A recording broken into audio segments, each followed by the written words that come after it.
Awesome. Now that NBA 2K21 is out, what are some of your initial thoughts, and are you looking forward to the competitive scene when it comes to NBA 2K21?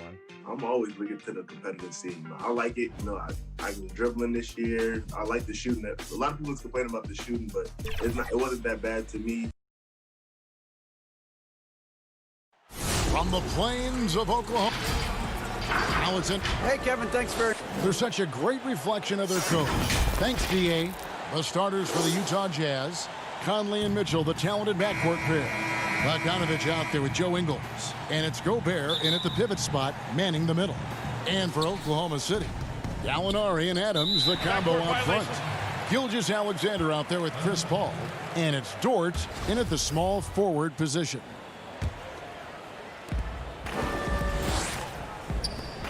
Gilgeous-Alexander surveying the D. And Paul with the basket on the assist by Gilgeous-Alexander. Paul's got the first basket of the game for Oklahoma City. A couple years ago, after making All-Rookie second team, we knew Gilgeous-Alexander was good. But, Greg, last season he went from good to great. I mean, how about almost doubling his scoring average? Became a tremendous rebounder out of the backcourt. He gives you assists and picks up steals as well. Once he gains more strength, this guy could be a perennial all-star. And out of bounds as the Jazz gain possession.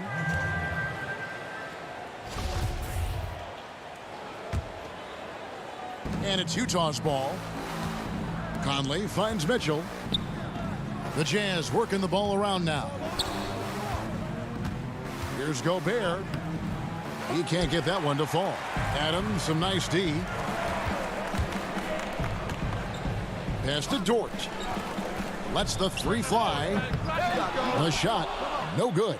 Now the Jazz take it the other way. Conley dishes to Gobert. Here's Bogdanovich. Gobert trying to get open. Bogdanovich, no luck. He goes up strong, but he is met with resistance. I think that surprised him a little bit. And this is Gilgeous-Alexander's responsibility to find his guys when they're open. Nice shot by Gobert. Just setting the tone with an aggressive move to the rack. And where's the help defensively? No excuse. You have to be aware. He should be on your radar all the time. Here's Mitchell, and it's Mitchell with the jam. Few players in the league do a better job of finding the open man than Mike Conley. Gilgeous-Alexander passes to Gallinari. Paul with the three. Rudy Gobert with the rebound. The Jazz have gone 3 of 5 shooting the ball so far. Mitchell kicks to Ingles. Back to Mitchell. Passes it to Bogdanovich.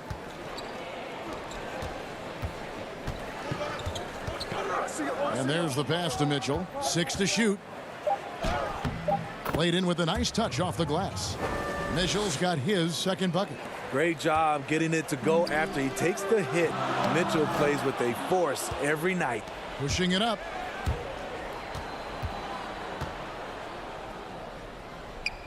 Pass to Conley. Mitchell outside. Now Gobert. And that's a foul called on Gallinari. That is his first foul of the game.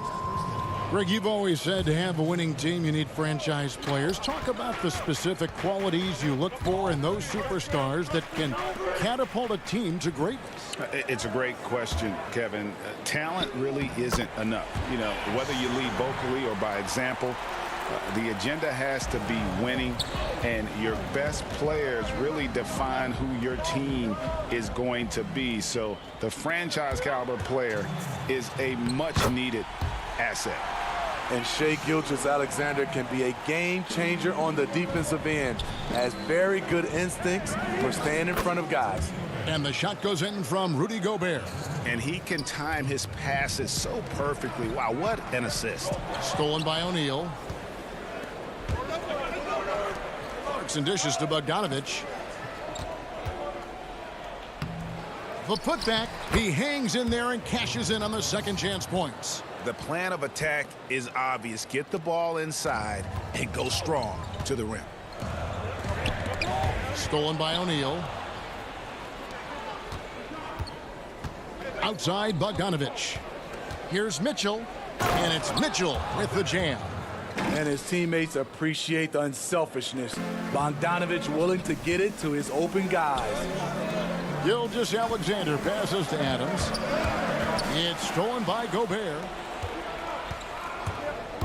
Clarkson kicks to Mitchell. And then Mitchell with the dunk.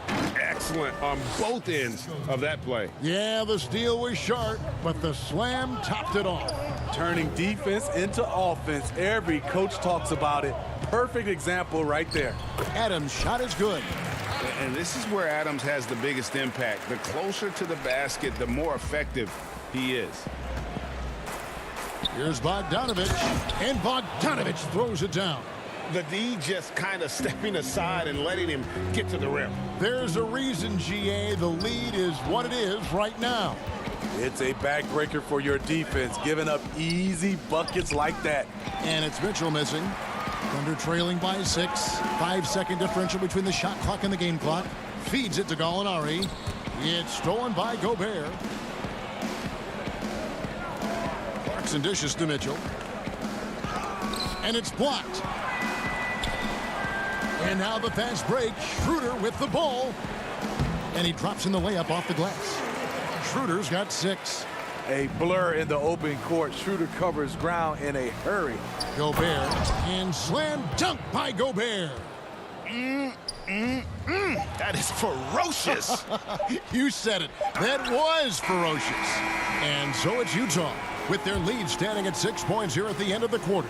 They're pounding the ball inside, and that's where they've gotten their best production tonight.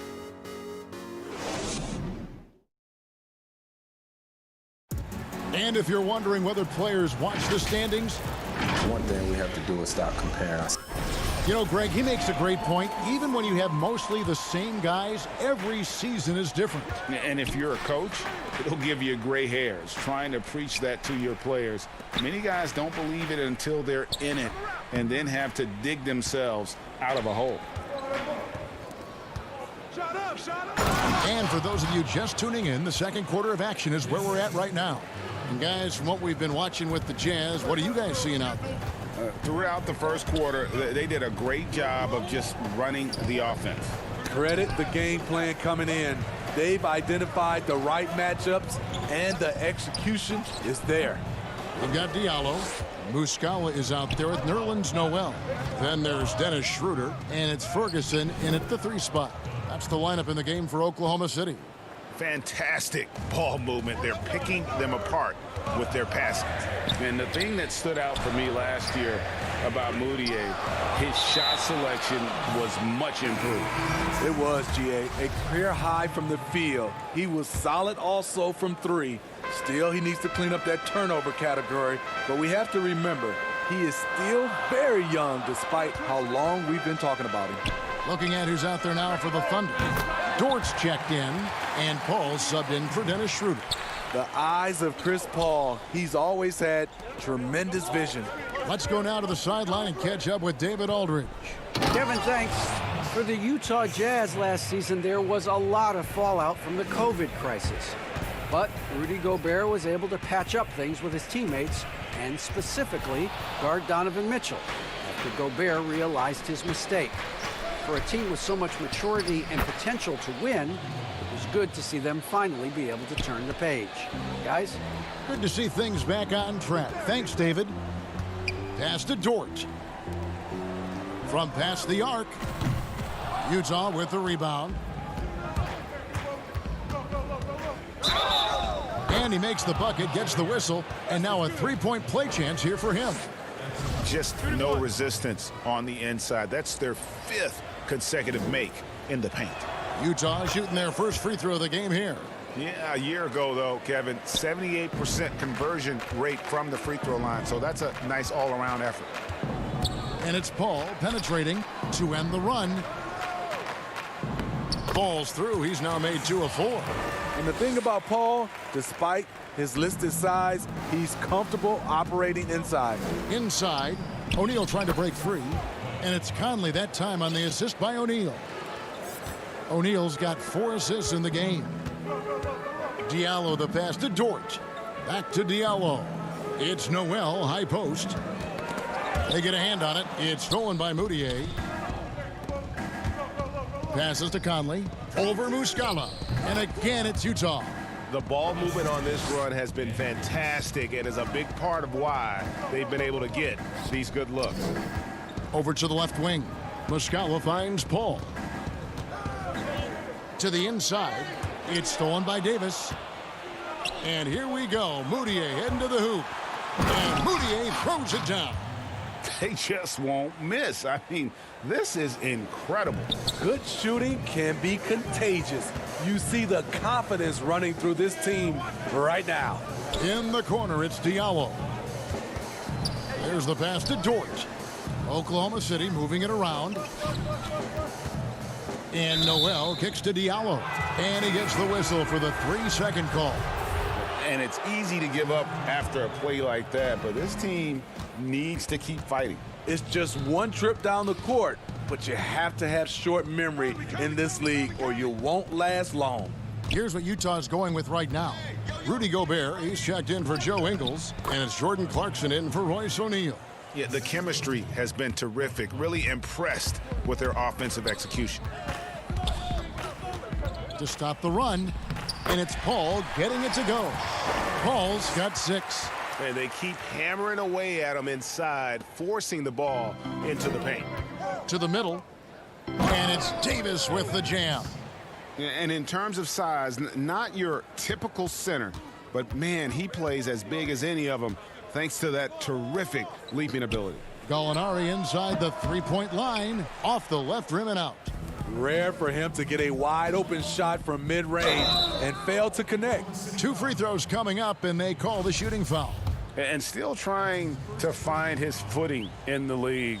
Moutier must show improvement in his shooting moving forward.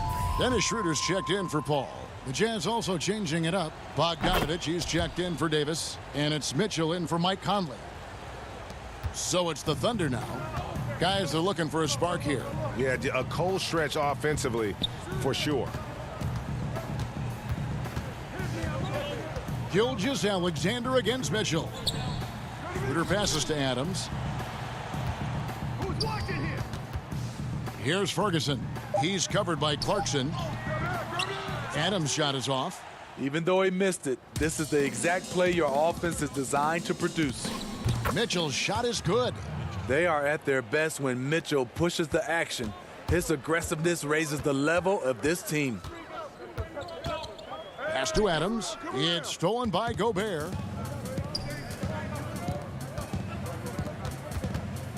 Mitchell left side. Oh, and the dunk by Mitchell. What you love about Donovan Mitchell, not only does he explode into his moves, he finishes with authority.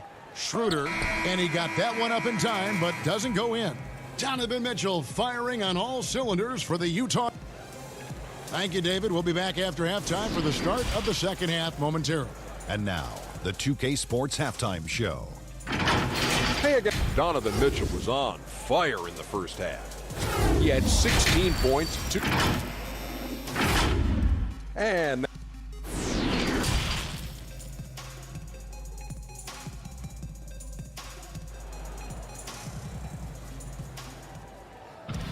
And with the second half upon us, we'll find out if this game becomes the route that it's threatening to be. It's been one outstanding game from Donovan Mitchell. Man, he's been running wild on them through that first half. Absolute dynamite on offense. This is his challenge, to continue to dominate, to help them try to close strong here in the second half. While we've got a moment, let's set the floor. Brought to you by Gatorade, all fueled up for the second half. And so in the game for the Jazz, Conley runs the point with Mitchell flanking him. Rudy Gobert is out there with Bogdanovich. And it's Ingles in at the small forward. To the paint. Gilgeous-Alexander can't get it to go. Solid rebound there, and with the score like it is, that's an area where they can't afford to get lazy. Greg, you were drafted 12th overall by the New York Knicks and then 2nd overall by the Grizzlies in the expansion draft. So you've had a very unique view of being in that position in 2 different settings. Yeah, I mean, 2 very different cities, but really each beautiful in its own way. The New York draft, obviously coming out of college, that was like a dream come true to go and play for Pat Riley. And and then get the opportunity to go and be a part of a brand new team in a new country, if you will, was also a really cool experience as well. I hope we can take a petition started by you and me to get the NBA back in Vancouver. I miss and going Seattle, to Vancouver. right? Let's get back in both those cities. Exactly. Good work defensively by Conley. And so Gobert will bring it up for Utah. Here's Mitchell. Adams, some nice D. And stolen by Bogdanovich. Gobert dishes to Ingles. Outside Conley. Back to Mitchell. Shoots over Adams. Again, Mitchell missing. No doubt it's been a bit of a struggle for him here in this quarter in terms of scoring. I mean, not only does Bogdanovich stretch the floor, but he can really stretch it from beyond 30 feet. Greg, he is blessed with incredible range and a quick trigger, might I add. You have to stay connected to Bogdanovich defensively because he can go on scoring tears where there's just no stopping him. Molinari passes to Adams. Some nice passing by Oklahoma City here. And Gallinari throws it down. He's showing his all-around game. Gallinari doesn't get to the rim that much, but has the size to do damage once he's there. Just impressed with the teamwork out there, setting the table for one another. Here's Paul. Adams trying to free himself up. That's good. Basket number 5 on a 5-for-8 night shooting. You don't see the finger roll that much anymore, but when you do, it's always a treat. All right, let's catch up with our sideline reporter, David Aldridge. Hey, Kevin. Well, Mike Conley is a 3-time Sportsmanship Award winner. He's also won the Teammate Award. And he's never been assessed a technical foul at any level of basketball. Now, some ask if going easy on the refs costs him calls down the road. But Coach Quinn Snyder said, it's hard to imagine that handling yourself with poise and respect can ever be a negative. Guys? Well said. Thanks, David. Here's what Utah's going with right now. Davis is checked in for Rudy Gobert. O'Neal comes in for Joe Ingles. And it's Jordan Clarkson in for Mike Conley. Unloads. And Donovan Mitchell again. Mitchell's got 24 points. That's their third straight make off an assist. Adams, the pass to Diallo. And that's going to be a treble. And when you're trying to cut into a lead, you can ill afford mistakes like that. You know what it is, a lack of concentration. That's a momentum killer. Muscala, he's checked in for the Thunder. How about that mobile one block we just saw? Amazing defensive work. Determined to protect the lead with the all-out effort defensively. Superb anticipation on the block. Great positioning on the putback. A slight rebound advantage for them. One more column in their favor, and it's all adding up. And Noel throws it down. And Schroeder entrusted to run this offense, making the right call. Mitchell passes to Davis. That shot is off. And the Thunder going the other way now. Muscala finds Schroeder. And here's Diallo. And here is Muscala. He's covered by Bogdanovich. Schroeder outside to the inside. Here's Noel. Rebound, Utah. 40 seconds left in the third. Mitchell passes to Davis. Back to Mitchell for 3. It's rebounded by Schroeder. And yeah, that old adage about being too wide open, not a thing. He just missed it. Great job executing the offense. That pass on time and on point. Pass to Mitchell. Inside, Davis. The layup off target. Up top, Diallo. He's covered by Clarkson. And guys, he's not an easy man to stop when he's got the rim in his sights. Never has been, never will be. He is a determined finisher. A nice shot by Bogdanovich. Good job by Mitchell, trusting his teammates, and in turn, that's going to open up opportunities for him. Donovan Mitchell firing on all cylinders for the Utah Jazz. He has And now we have a moment to reveal our State Farm assist of the game. Yeah, an easy choice tonight. Look at the precision on this pass. Put it on a platter for him. This is why you preach teamwork. Some of the most spectacular plays are the ones where guys are feeding off one another. And there have been two very different performances from these teams today as we get going in quarter number 4. We've got Mike Muscala, and it's Baisley in at the 4 spot. That's the lineup out there for the Thunder.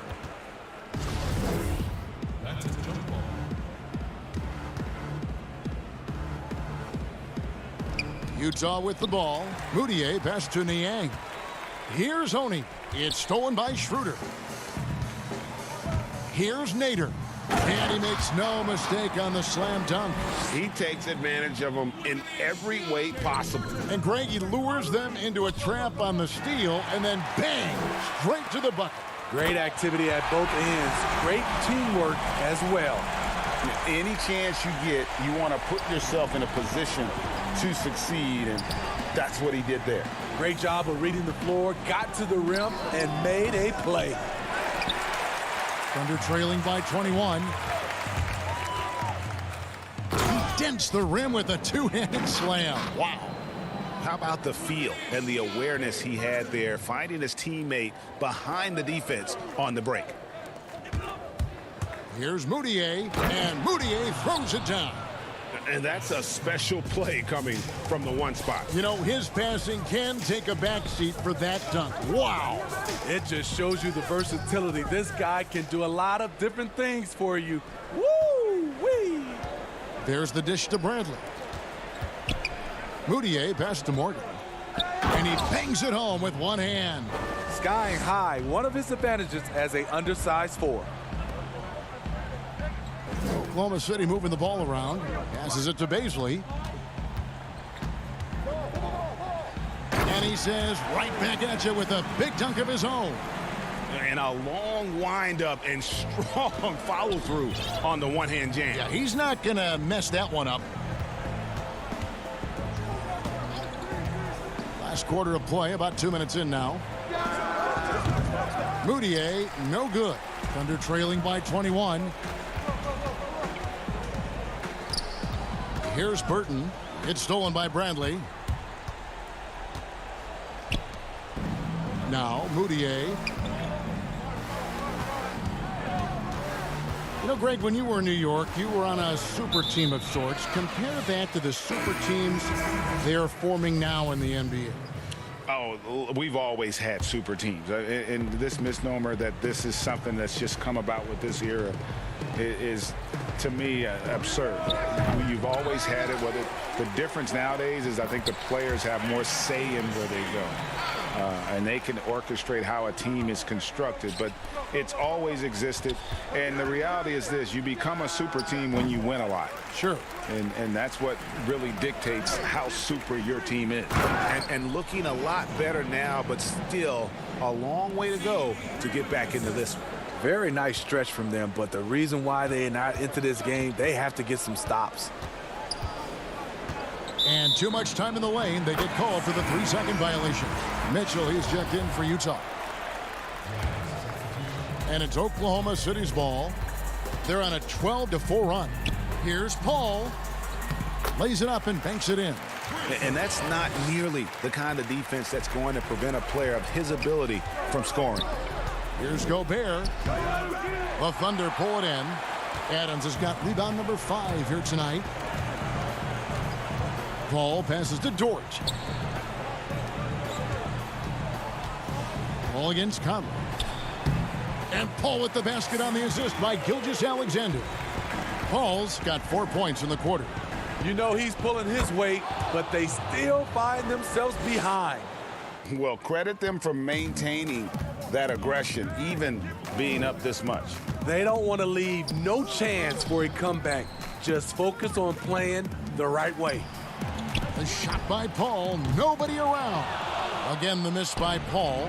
And this is going to end in a lopsided victory. I love the tenacity and aggressiveness, as well as the ability to close. You really got to give it up here for Utah. They never settled for mediocre shots. And Kevin, they had great penetration this time out. And you know, when you look at the huge impact he had, just a monster game for Donovan Mitchell. Every time he shot it, it seemed like it was going to drop in. And if it didn't, everyone was surprised. Paul surveying the floor. From downtown, the shot, no good. Now the Jazz take it the other way. Here's Mitchell. The Jazz with another miss. And Adams has got the ball here for the Thunder. They've given up just 8 points in the fourth quarter. Paul with the three. Out to Gallinari. And the pass to Paul. Knocks down the three ball. The defense has to stay on Chris Paul. He has a quick trigger on the catch and shoot. There's a 4-second difference from the... Whoa, hammering it in! They just blocked out the noise, kept on grinding, and this is their reward. And guess what? It's going to be a fun flight home. Total team effort. Big win on the road. Dort passes to Adams, kicks it out to Paul. Now here's Adams to the middle. Paul outside. The tray. Can't get it to fall. Love how seriously Conley takes his defense. All right, David, great job. Thanks so much. And that about wraps it up. For Greg Anthony, David Alt.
really fun. I love this game right now. I've been playing it every day, all day. I'm just ready to, like you said, compete with my teammates in 2K21. Yeah, I'm currently loving this game. The dribbling, I think it's 100 times better than last year. The shooting's a little more rougher, but I kind of like it. It gives that competitive edge that other games have that 2K hasn't really. 2K Sports welcomes you to the following presentation of the NBA.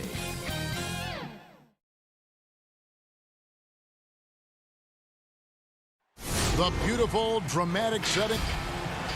And with tip. Kevin, thanks. What a great guy. DA, thank you for that. And checking out Minnesota's opening lineup. They've got Karl Anthony Towns, Malik Beasley out there with Russell. And it's Hernan Gomez in at the 4 slot. And for the Jazz, Mitchell is the 2 with Ingles at the 3. Bogdanovich out there with Rudy Gobert. And it's Conley in at the point guard position. A fantastic mobile 1 block. This one deserves another look. And early in the game, a defensive play like that goes a long way, establishing the attitude you want. Beasley with the steal. Here's Russell. It's good. He makes his first shot of the game. Of all the things Okogie does well, his passing tends to get overshadowed at times. Easy to see how creative he is on this feed. Mitchell's shot is good. Well, this seems to be a game that could be very tactical, Greg. Both teams relying on execution in the half court. And Kevin, you're going to see a lot of ball movement and body movement, and you can't just stand around and watch one guy go to work. I think that puts so much pressure on the defense with how the game is played. And an emphasis on coaching, too. Yes. And finished off by Hernan Gomez. Yeah, the willingness from Towns to share the ball, just another reason why his guys love playing with him. And the basket by Ingles. And once he got to the 10, I think he was surprised to find himself that wide open. Well, this early, they should be showing a lot more energy on defense. It's not there. And Minnesota has possession following the bucket by the Jazz. Russell passes to Beasley. It's stolen by Gobert. Here's Mitchell, and it's Mitchell with the jam. That's a double whammy, guys. That's right. A great defensive play, then the emphatic stuff. Well, turning defense to offense, we talk about it all the time. Try to hit your opponent at the other end before they can set up the defense. So far he's been dominant this period, making the most of his opportunities. Now Russell at the top of the key. Towns stolen by Mitchell. Conley kicks to Ingles. Nice ball movement by Utah. Outside Bogdanovich. Pass to Conley. High post Gobert. On the wing Mitchell. That's good, and it's his 4th basket of the game. He's a strong 4 for 6. And guys, let's get your take on the hustle stats for the Utah Jazz. And it's been about their defense. They're playing with a frenetic pace, putting a lot of pressure on the ball handlers and forcing turnovers. Another factor in their offense so far has been their ability to convert and score off turnovers. Here's Gobert, and slam dunk by Gobert. Man, he's a pure point guard with terrific vision. Conley finds open teammates at times before they realize they're open. And the Jazz with some changes. O'Neal's checked in for Joe Ingles. Clarkson comes in for Donovan Mitchell. And it's Moutier in for Mike Conley. Ball's knocked loose. Here's Clarkson. Takes it up with both hands and rips it down. And they have owned the paint so far, and the score reflects it. And, establishing that physical dominance early gives you a big mental edge, too. Don't discount that. Oh, man, he'd love to have that one over. Johnson with it. Now defended by Moutier. He lobs up the alley-oop pass and stolen by Bogdanovich. Back to Clarkson. Here's Gobert, and he finishes nicely on the layup. Gobert's got 5. Displaying intensity right off the opening tip, especially on the offensive end. Tell you what, forget about easing into the game. They came out with guns blazing. To the paint, here's Gobert, and slam dunk by Gobert. excellent all-around performance so far, hence the big lead. Yeah, you know, they've had the advantage at both ends. They've got all the momentum early on. And that one misses from Lehman. The Jazz on offense. They're on a 19-4 run right now. And Jarrett Culver gets the whistle that time. That is his first foul of the game. Davis is checked in for Utah.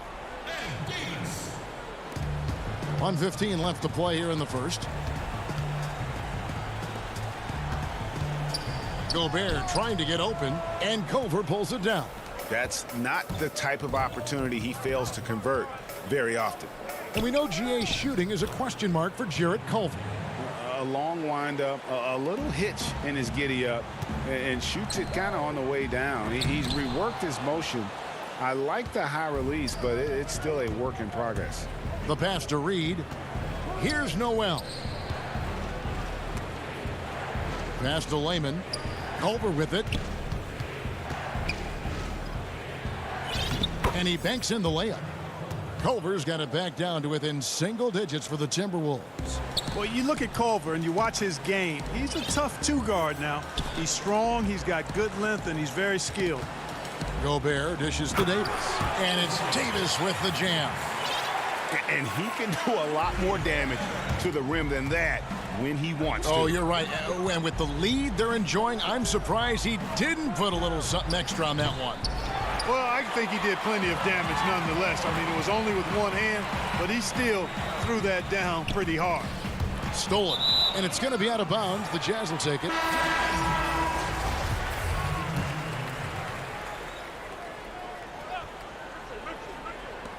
We've got 13 seconds left in the first quarter.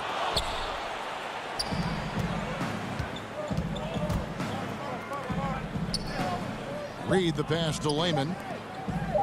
Beasley with a clean look. And the last shot at the buzzer doesn't go in for it. And so it's Utah.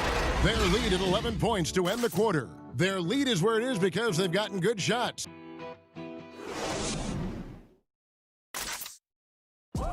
And always interesting to hear from Donovan Mitchell, who recently... Everybody had their expectations of what we... And you know, Greg, Mitchell's going to be right in the middle of it, leading the way. And on top of everything else he does, he's elite at getting his own shot. We've seen him carry this team offensively at times.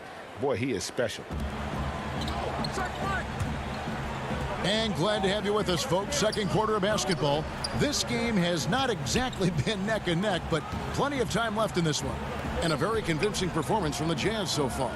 Just a terrific first quarter, sparked really by their unselfishness. Yeah, and you know, so many of their hoops came off an assist, which is a good sign of ball movement and sharing that ball. On the court for the Timberwolves as our second quarter is underway. Beasley is out there with Russell. Then there's Towns, and it's Lehman in at the three. And we've got an update here, so let's check in with David Aldridge reporting from the sideline. Hey, Kevin.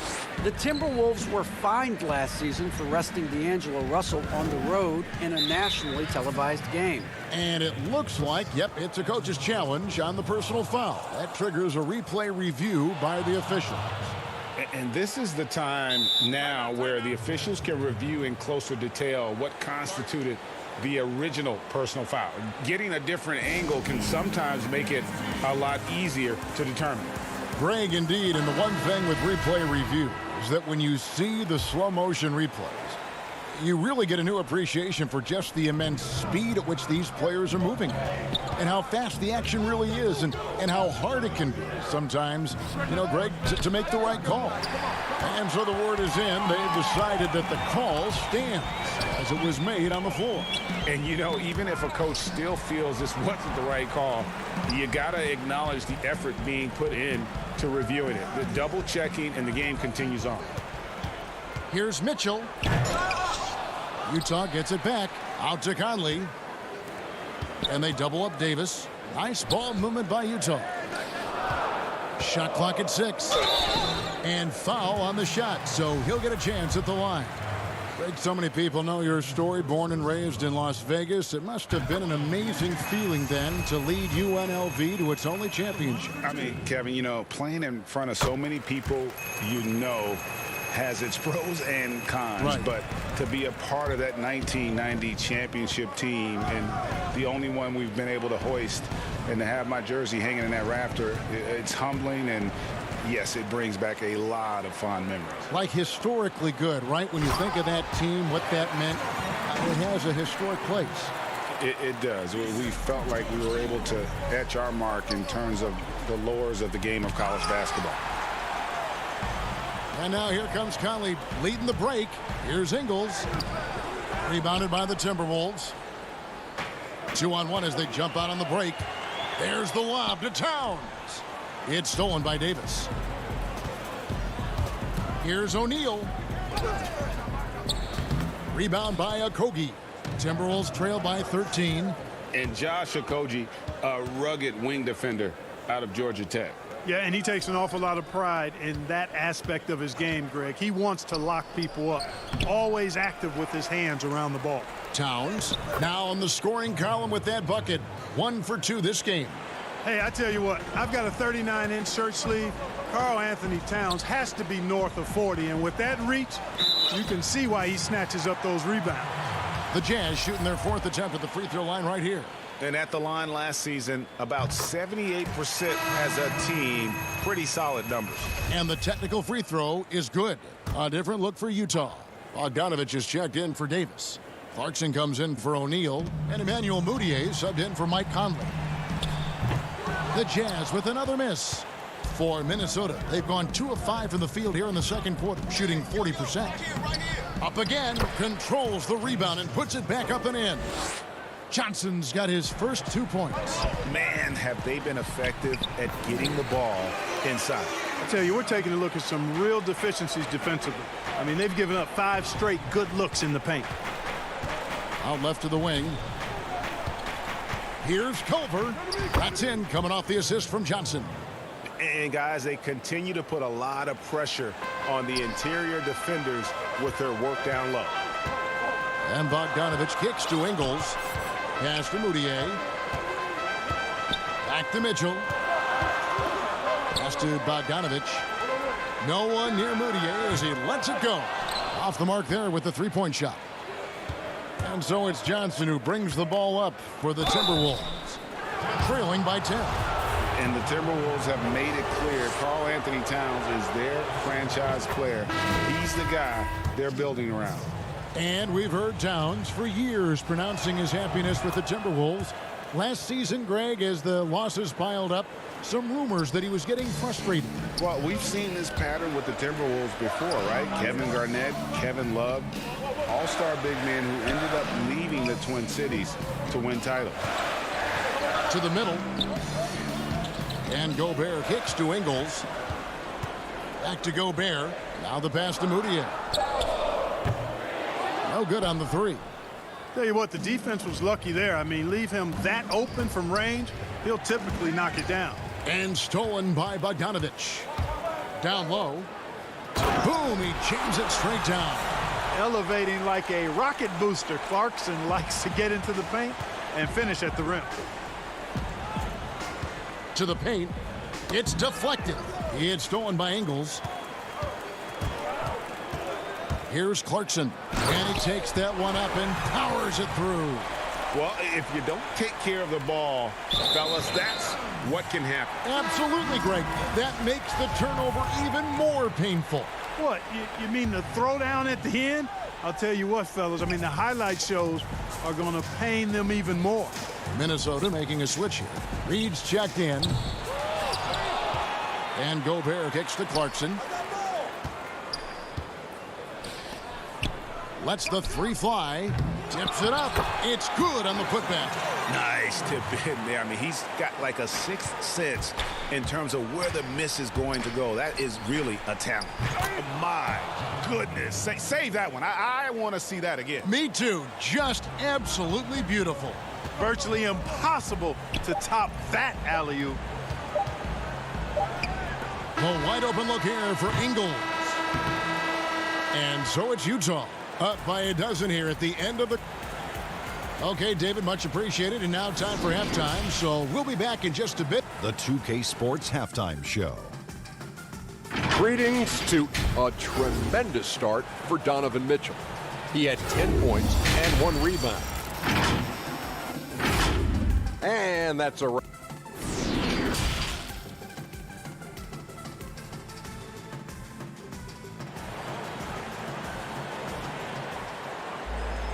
And after a very lopsided first half, we'll see if things play out a little more evenly here in the second. Donovan Mitchell really making a difference here. No problems fighting his way to the rim in this one. A lot of points in close. Yeah, you know what, guys? They gave him too many free runs to the hoop in the first half. I think they've got to be a lot tougher on him. Body him up. Be physical with him. Conley runs the point with Mitchell flanking him. Gobert is out there with Bogdanovich. And it's Ingles in at the 3, the small forward. That's the group right now for Utah. You know, at the end of the day, size does matter, especially on the glass. Ingles finds Conley. Nice ball movement by Utah. Takes the 3. Rebounded by the Timberwolves. Towns wide open. They grab their own miss. Utah leading by 12 to the inside. Towns with the steal. Stolen by Mitchell. Feeds it to Ingles. Good, and it's Mitchell picking up the assist. Ingles has got 6. And the combination of his quickness and soft touch around the rim really allows him to pull off shots like that. A lot of players don't have the reverse in their arsenal. Far from an ideal start here. I mean, this half just 1 for 4 so far. The Jazz making a switch here. O'Neal's checked in. And that was a great replay we just saw of our mobile 1 block. And those are plays that get you in front and keep you in front. Conley with a wide open look. He hangs in there and cashes in on the second chance points. I'm sorry, that's poor defense down low again. It's been a mismatch thus far in the paint. I'd agree with you, and I don't think they expected this one to be a game where they would get battered inside like they have. It's a great move, and he catches the defense completely off guard. Yeah, if that's a harbinger of things to come, he's looking at having a very big second half. And it's Mitchell missing. Timberwolves trail by 14. And let's catch up with our sideline reporter, David Aldridge. Hey, Kevin. Bojan Bogdanović was a pro in Europe for a decade before he joined the NBA. Croatian sharpshooter says, a lot of players who are happy over there, but I wanted to have another challenge, to play against the best in the world. That was the only thing that was important to me. Guys, he's lived up to that promise. He loves that challenge, and he's having success. D.A., thank you. Tries again, and Gobert with the basket on the assist by O'Neal. Gobert's got 6 points in the quarter. They're consistently finding ways to get the ball inside and taking full advantage. Pretty clear, it's smash mouth basketball. Pound that thing inside. Strong move to the 10, trying to get his guys going. Hard not to get motivated, G.A., right when your teammate makes that kind of play. You know, when you're looking to close the gap, you need guys who will take it upon themselves to step up, take the initiative, and make something happen. And it's Bogdanovich on the follow. And the Jazz lead by 18. Always good to see Bogdanovich use his height to his advantage because he's got the size needed to grab those offensive rebounds. Outstanding entry pass there. He knew exactly where to go with the ball. Here's O'Neal, and the dunk by O'Neal. And Kevin, lots of standing around and watching by the defense that time. And he makes them pay, doesn't he, Greg, with that emphatic slam. And, guys, that'll get his heart rate up a little bit, I can tell you that. Watch out. He can be a dangerous player when his motor is revved up that way. Towns. There's Russell with the 3. Rudy Gobert with the rebound. Gobert's got 10 rebounds here tonight. So active. And entering the league as a complimentary scorer, Bogdanovich put up 20 points a game last year. That was a career high in the 4th straight year that he improved his scoring average. Ed Davis is checked in for the Jazz. Boudier comes in for Michael Conley. And a change for the Timberwolves. Reed's checked in. Russell against O'Neal. It's stolen by Davis. Here's Mitchell. No good on that one. And it's the Timberwolves taking it the other way. Boy, just cannot buy a bucket, guys. I'll tell you what, that's a painful quarter for him, and it's painful for me to watch, too. Towns finds Russell. Beasley outside. Back to Russell. Passes to Reed. Down to 5 on the shot clock. Yep, that one goes in there. Russell's got 4 points this quarter. Boy, you look at Russell repeatedly making plays around the rim. His imagination and creativity allow him to do so. And now the Timberwolves on the break. 32 seconds left in the third quarter of the game. Beasley, the pass to Reed. And Davis pulls it down. And it's Davis with the ball for the Jazz. Here's Mitchell, and it's Mitchell with the jam. Attacking in transition, the most consistent way to generate easy looks. Yep, exactly. And if there's any opportunity for early offense, you've got to push it and push it every time. Beasley, the pass to Towns. Right side, Russell. For three, Okogie. Off target with that shot. And at the end of the third quarter, a huge lead, and this one may already have been decided. Utah out in front. How about a look at today's State Farm assist of the game?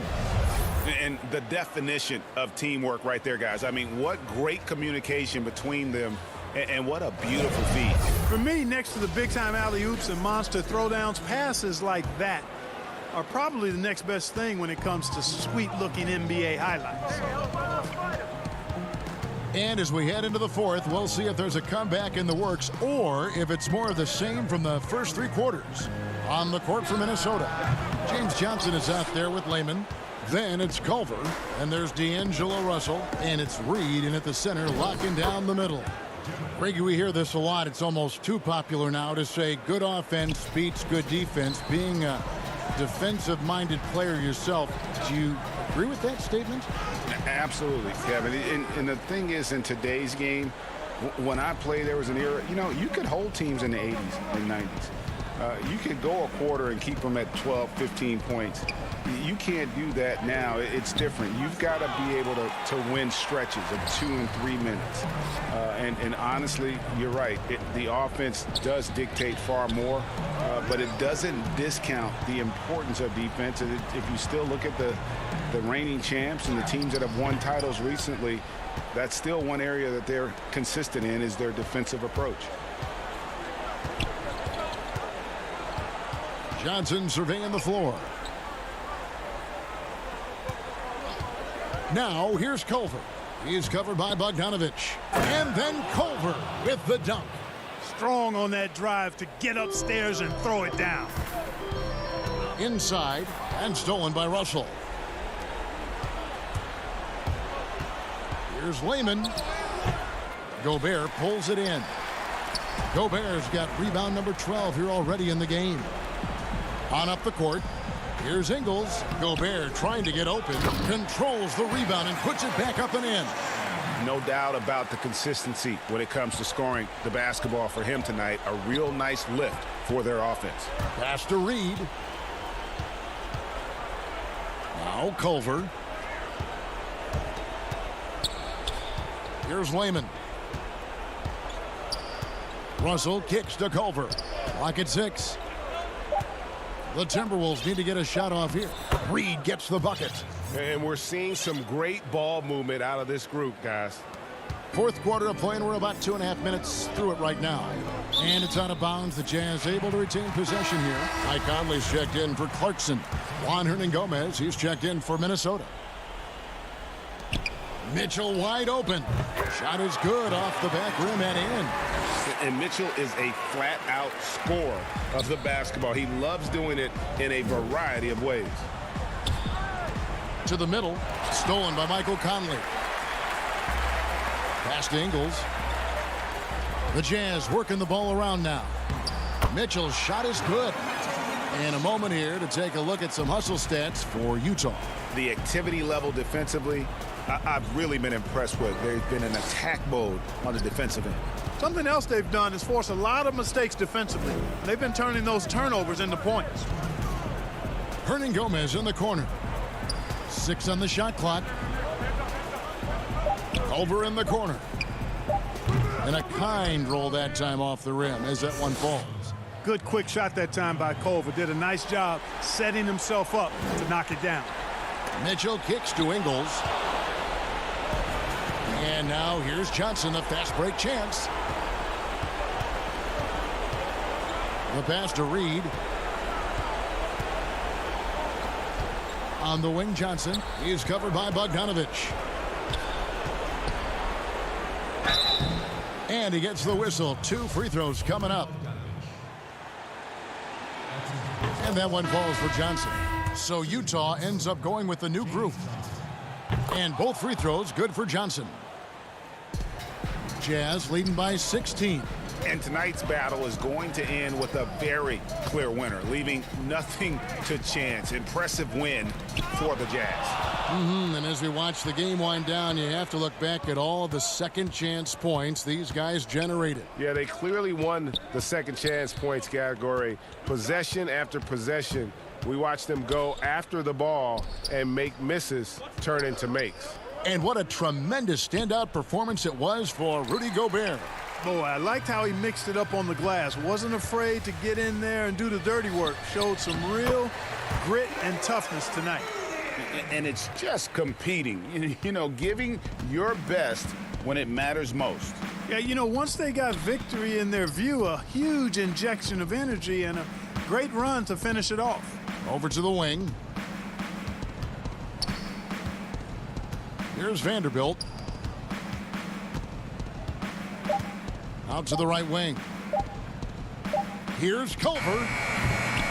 The Timberwolves again can't hit.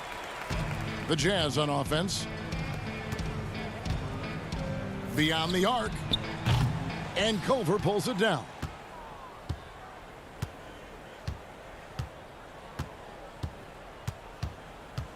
The dish to Evans. From deep. No good. And so it's Utah easily grabbing the win. This game may not have been the most exciting we've ever seen, but you have to appreciate just what a clinical performance they put on. I know they're fans.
had in the past few years, but I think this year's game, it's the most complete 2K yet. So looking ahead, any NBA 2K21 next gen expectations for you guys? Have you guys talked about the next generation of NBA 2K? I think everybody has. I'm ready for it. It's really the only game I'm looking forward to for next gen. I really don't know what to expect. 2K Sports welcomes you to the following presentation of the NBA.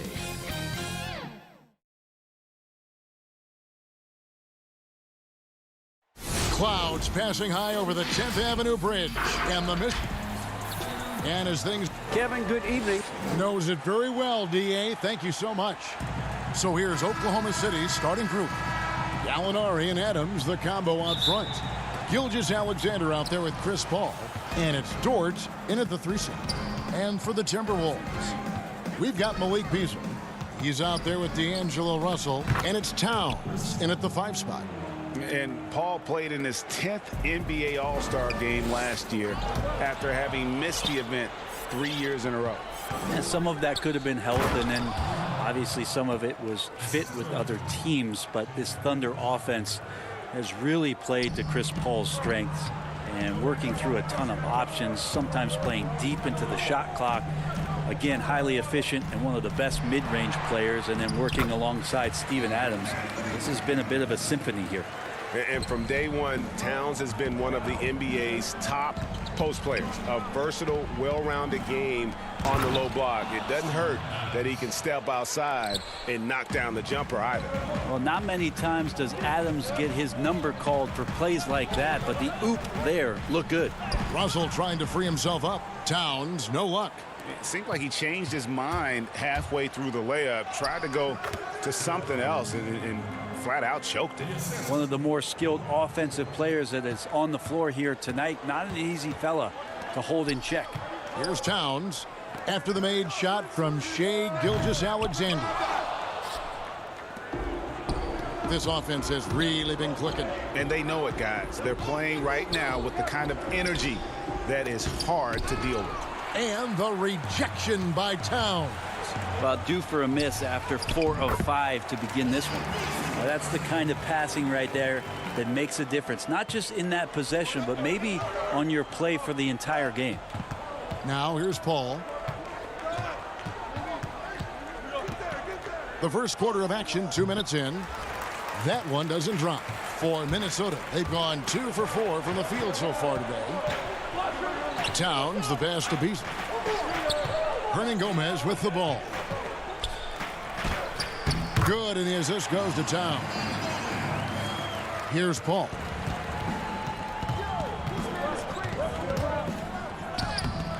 Off with the layup.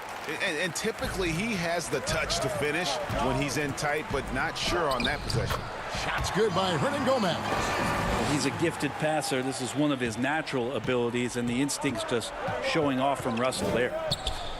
Paul kicks to Gallinari. Trying to go for an alley-oop, but excellent defense and anticipation there to stop it. Here's Okogie. 1 up, 1 down. 2 points with his first shot this game. And it just seems that every pass they make is leading to a score. Just great ball movement. Paul passes to Adams. Out to Gallinari. Paul for 3. Towns with the steal. Pass to Russell. The Timberwolves working the ball around now. Beasley outside. But they get it back.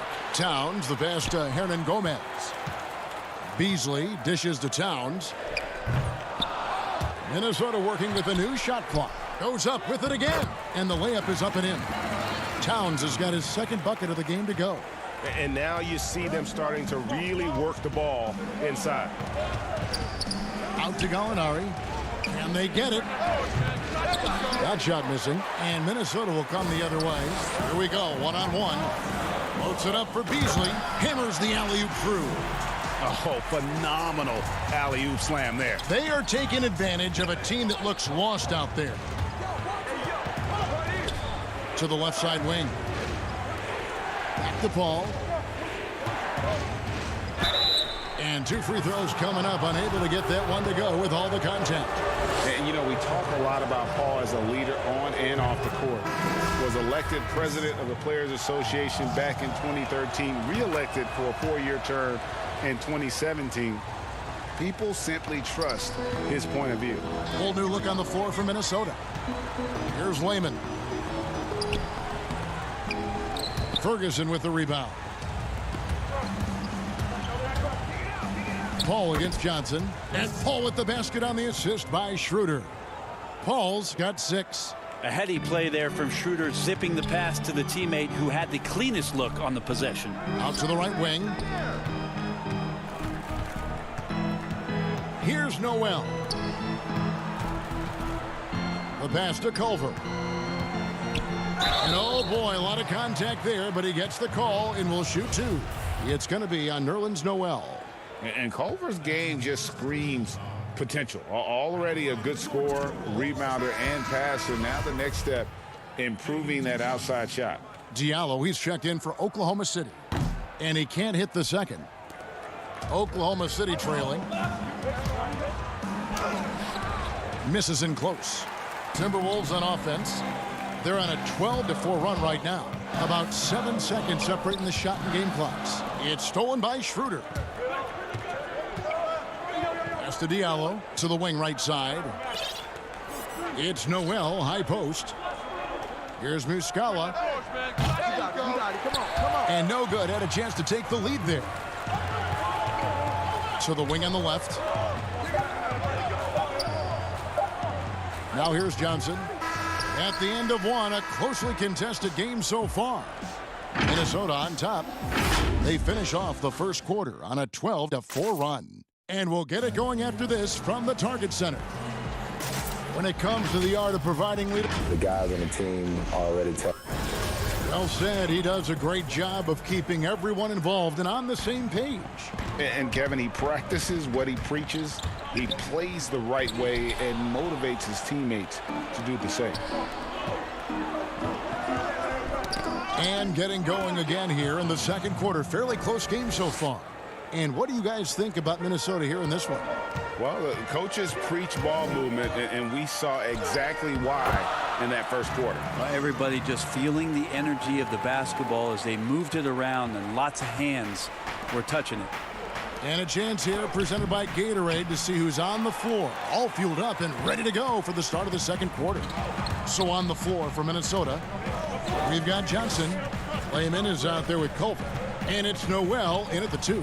Now here's Culver after the miss from Dennis Schroeder. 6 to shoot. Here's Reed. No good off the back of the rim. He had a teammate wide open for a better shot. I don't know why he still attempted that with the D right in his face. And that one's good. Schroeder. And Greg, you play with some big personalities. Talk about the best way to manage egos and conflicts in the locker room. That's a very interesting topic. No doubt about it. You know, Kev, first thing you learn from middle school on, your team is your family. And let's face it, all families have spats, and so do teams. You just learn to never personalize those things. Never leave any stone unturned. Like, don't let things fester. When there are issues, you address them. And if you're not taking things personally, you tend to be able to work through whatever issues you may come in front of. Good advice. That's the kind of passing you want there. Work the ball around, keep it moving, try to get an assist on every bucket. It's Noel, high post. He's still scoreless so far in this one. And it's Schroeder missing.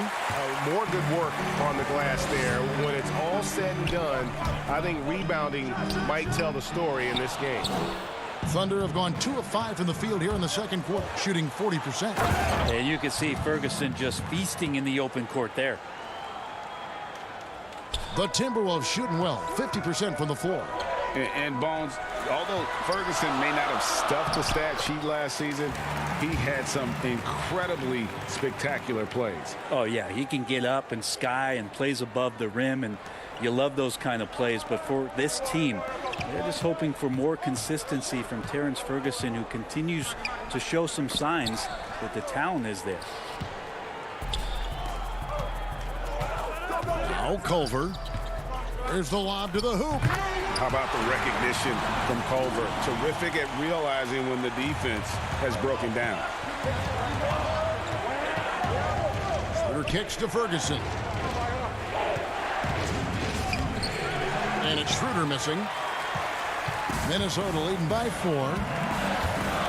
Johnson attacking. Passes it to Culver. Kicks it out to Johnson. They get it back. Great positioning on the putback. And he has really come to life here after a slow start in that first quarter. Schroeder outside. And so it's going to be a 3-second violation out there on the defense. And now let's revisit that exceptional mobile 1 block.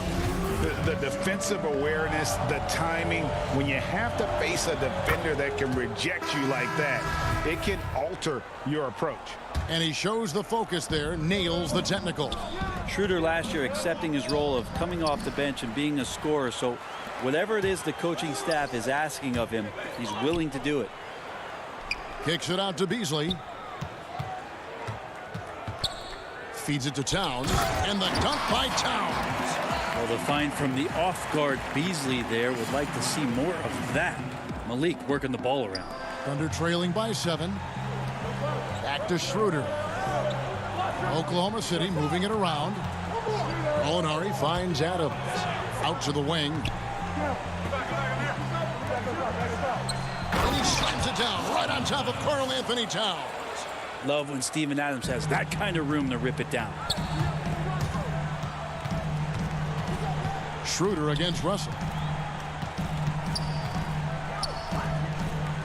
44 seconds left here in the second. Hernan Gomez passes to Towns. Second shot opportunity. Here's Okogie. The shot off that time. And here is Gilgeous-Alexander. Pass to Gallinari. Now here's Gilgeous-Alexander. Clock at 6. Out to Gallinari. And now the Timberwolves on the break. It's a hand on it.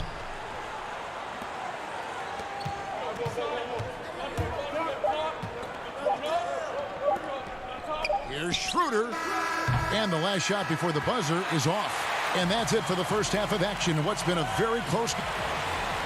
Thank you. Thanks so much, David. And we'll step away briefly, but get you right back out here for this. It's the 2K Sports Halftime Show.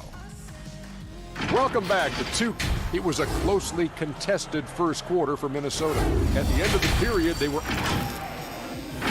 And that does it for our.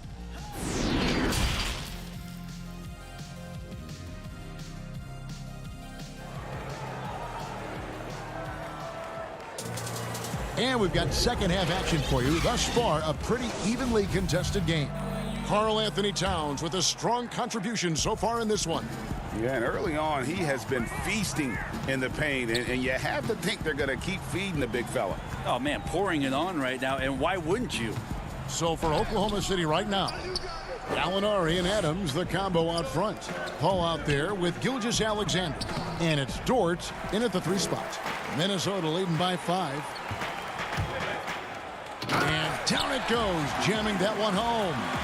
And how about the quick eyes there from Towns? Finds a hole in the defense and exploits it there with a nice find. And last season, Karl Anthony Towns shooting over 40% from three-point range with over 8 attempts a game. I mean, Greg, he is in the conversation, don't you think, for best three-point shooting center of all time? It's amazing, Kevin. His volume of threes is unprecedented for the center position. And it's not just standstill. Catch and shoot triples. He's hitting step backs. He could have that title when it's all said and done. And D'Angelo Russell picks up the foul. That is his first foul of the game. Molinari finds Paul. You talk about things at halftime, and then you come out and you go 0 for 3. I'm sure that wasn't up on the board. Maybe there are ways to contribute that don't involve shooting the basketball. That's the best way. And now, yep, this will be a coach's challenge. We thought that might happen, triggering a review of the personal foul.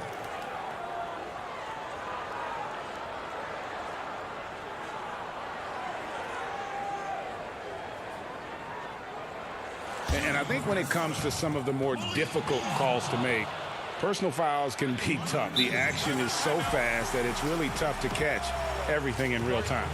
The wonders of technology, Greg. We've seen replay reviews so effectively, and involving the coaches by being able now to challenge like this is something a lot of people have been hoping for. And so the word is in. They've decided that the call stands as it was made on the floor. And, you know, even if a coach still feels this wasn't the right call, you got to acknowledge the effort being put in to reviewing it. The double checking, and the game continues on.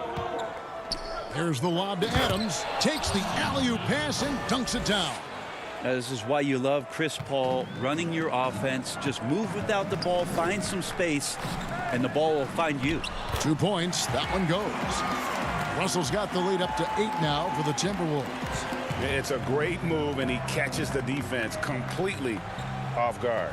Well, just ripping through right there as he finds the open spot and gets right through there. High basketball IQ play. Adams with the slam. Adams just continuing to grind it out, outstanding staying after that possession, and then he grabs a second chance deuce. The kick out to Towns. The putback. Here's Hernan Gomez. Easily outside. Towns is doubled. The wide open shot from Hernan Gomez. The three-pointer off the mark. And so it's Gallinari with it. He'll bring it up for Oklahoma City. And he lobs it up toward the rim. Throws down the alley-oop slam. Greg, we have a league of many great playmakers, don't we? Oh, there's no doubt about it. LeBron James is obvious. You know, he played point guard technically for the first time last season, but he's always been a floor general. You look at a young man like Ja Morant, and he's been on the attack since day one when he hit the league. And there's so many more of those guys that are having an impact, understanding the value of that lead guard position. It is fun to watch. It is so fun to watch. I agree. And how about the athleticism from Towns there, skying up with ease to power through on that alley-oop. And didn't do anything fancy there, but didn't need to. Nope, his only concern right now is getting the points on the board. And I don't mean style points. Here's Dort. Got a piece of it. Here's a Kogi. And the powerful one-handed slam. Not the kind of aggressive defense they need to cut into the lead. Yeah, you have to protect the rim, Greg, a little better. Good job to recognize the opportunity. That's just very solid offense. Lets it go with a three.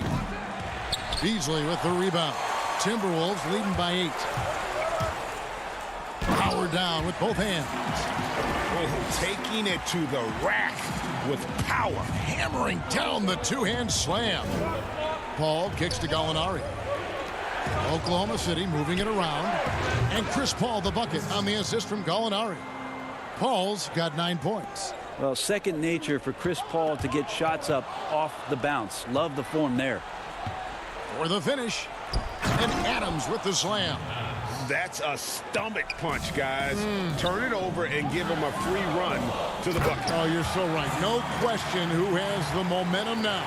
Execution with pace. That's a bad turnover that simply was telegraphed. Paul finds Gilgeous-Alexander. Back to Paul. Shoots the three. Buries the long-range jumper. Paul's got 6 here in this quarter. This is how Chris Paul keeps the defense honest, making enough threes that you can't leave him alone anywhere on the floor. There's the feed to Beasley. Gilgeous-Alexander with the steal. A shot by Paul. Nobody around. And that one off the back of the rim and in. The adjustments they've made offensively, they're putting guys in a position now to succeed. Yeah, possession's just way more efficient, I think, here tonight. Taking smarter, better shots, moving the ball around. That's helped them to get back in the ballgame. Here's a Kogi. The Thunder pull it in. Here's Oklahoma City. They've outscored them 10 points to 2 during this run. Russell passes to Towns. Gallinari with the rebound. And mark that one down right there. It's going to be a long time until we see him miss another one like that. So impressive, the fortitude, the will to battle back, but it did take a lot of energy to get here. Well, they didn't really have a choice at the position that they were. They had to fight hard. They've gotten that. They've outworked the other team and just fighting tonight. And let's take now this moment to bring up our State Farm assist of the game. And how about the big fella here showing us he's got some point guard skill here with the tremendous setup. Now the passing for the team becoming contagious, this time involving the big. 3/10 quarters behind us. One more to go. Thanks for being with us as we begin the fourth. We've got Culver. Johnson is out there with Lehman. And there's D'Angelo Russell. And it's Reed in at the center position. So that's the lineup for Minnesota. And there's the pass to Muscala. Schroeder dishes to Noel. Diallo the pass to Noel. Ferguson kicks it over to Schroeder. Out left to the wing. And there's the 3-second call. This one on the defense.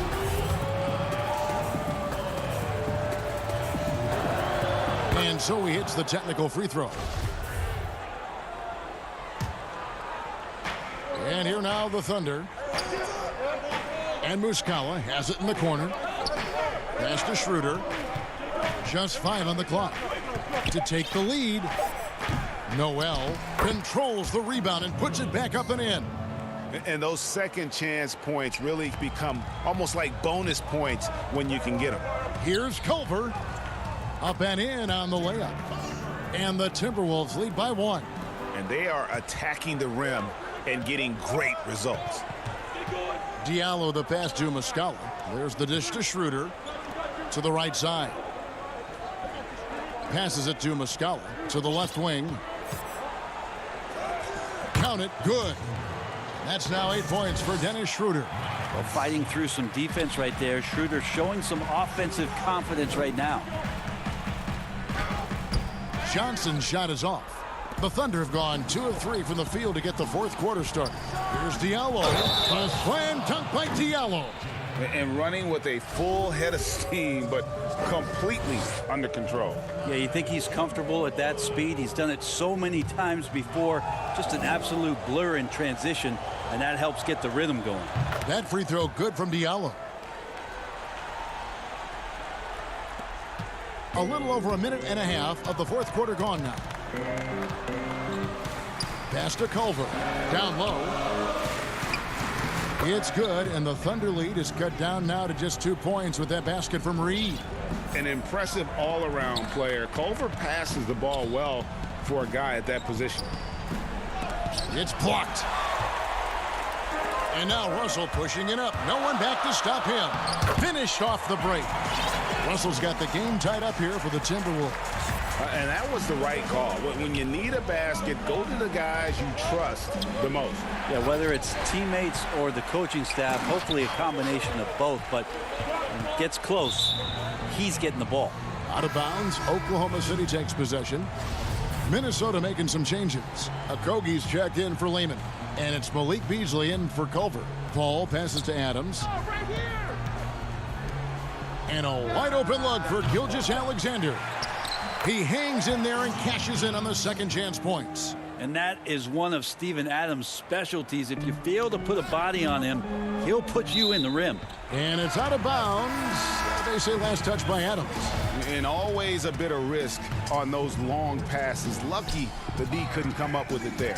Karl Anthony Towns checked in for the Timberwolves. Russell dishes to Towns.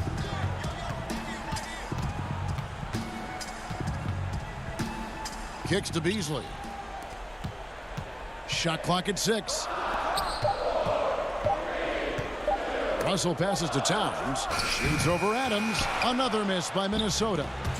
And so it's Paul bringing it up for Oklahoma City. A 2-point game. Well, Steven, the coach's challenge has been issued. A game like this, onto the wire, this is what it's for.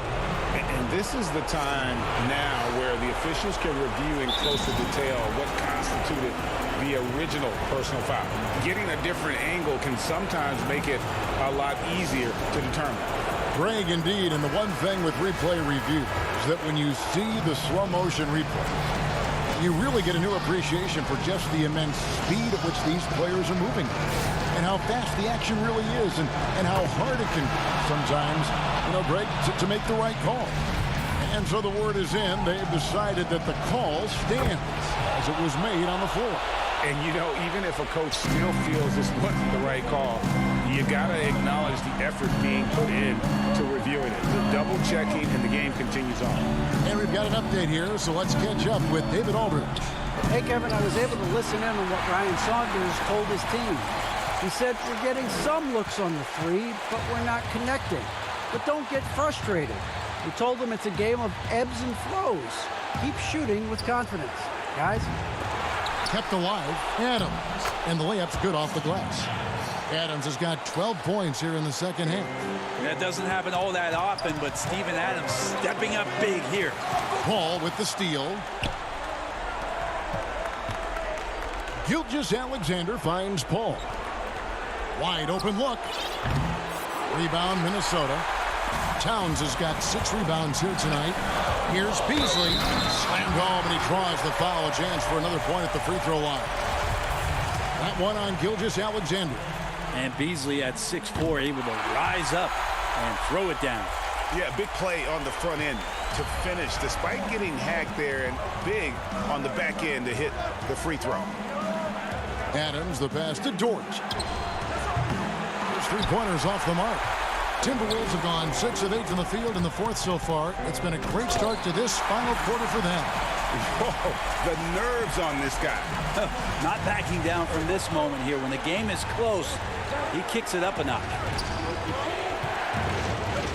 Here's the lob to Adams. An emphatic LU jam. This not part of the game plan. Steven Adams finding a way to offensively be impactful down low. Paul kicks to Gallinari. Minnesota with the rebound. Oh, that's a golden opportunity to finish on the break, and he blows it. Completely lost focus. You can't get 2 steps ahead. 6 seconds separating the shot and game clocks. It counts. Chris Paul has drained plenty of huge shots in his career. Easy to see why he's so revered. Points are an absolute must here. Can't come away empty. That would be the nail in the coffin. Adams, the pass to Gilgeous-Alexander. Poked away, out of bounds. Minnesota takes possession.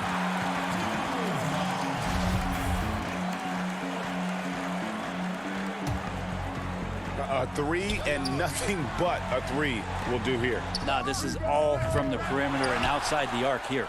Another shot. Towns, no luck.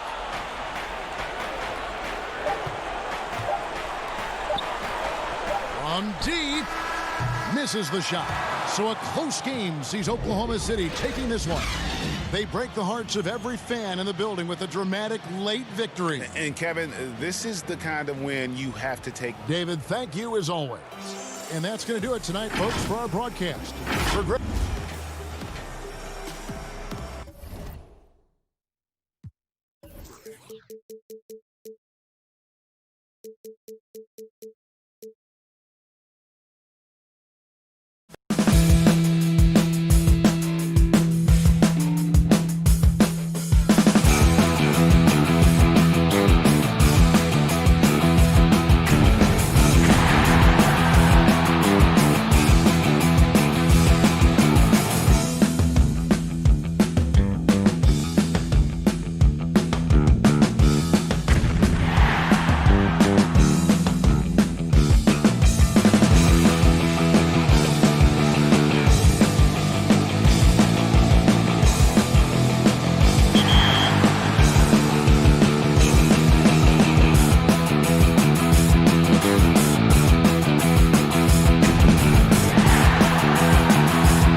respect. I'm just ready to play it. I'm gonna be playing all day, so yeah, I just can't wait for it to drop. There's so many players that look up to NBA 2K League pros, look up to the competitive scene. What advice would you give to upcoming players that are maybe interested in competing or trying to join the 2K League? What I tell everybody that messages me or if they hit me up.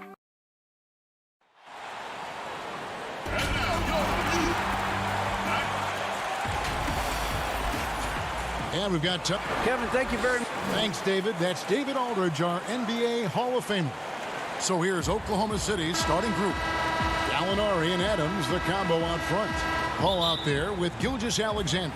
And it's Dort in at the 3, the small forward. And for the Jazz, Mitchell is the 2 with Ingles at the 3. Gobert is out there with Bogdanovic. And it's Conley in at the point guard. Now, here's Bogdanovic. Gilgeous-Alexander with the steal. And here we go. Here's Paul. Finished off the break. Beautiful location on the pass, as usual.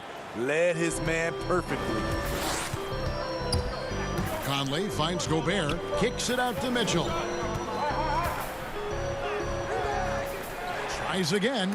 And Adams sends it back. Adams puts every ounce of energy into his defense. He's not out there to contest shots. He's out there to reject them. Gobert can't hit.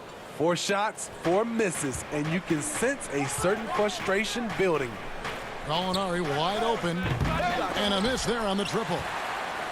The Jazz have gone 0 of 4, missing their first 4 field goals here. Here's Gobert. Lays it up and banks it in. And the lid comes off the basket after 4 straight misses. They finally get one. And last season, at least at first, it was a challenge for Ingles to mesh with Mike Conley. Yeah, I mean, Conley came in to run the offense, which kind of took the ball out of Ingles' hands a little bit. But then Conley goes out with the hamstring, and that allowed Ingles to get back into rhythm, and he's been able to handle that load many times for this group. So here's Gallinari. Bogdanovic picking up that last basket. Here's Adams. Outside, Gilgeous-Alexander. And there's the whistle. 3-second violation.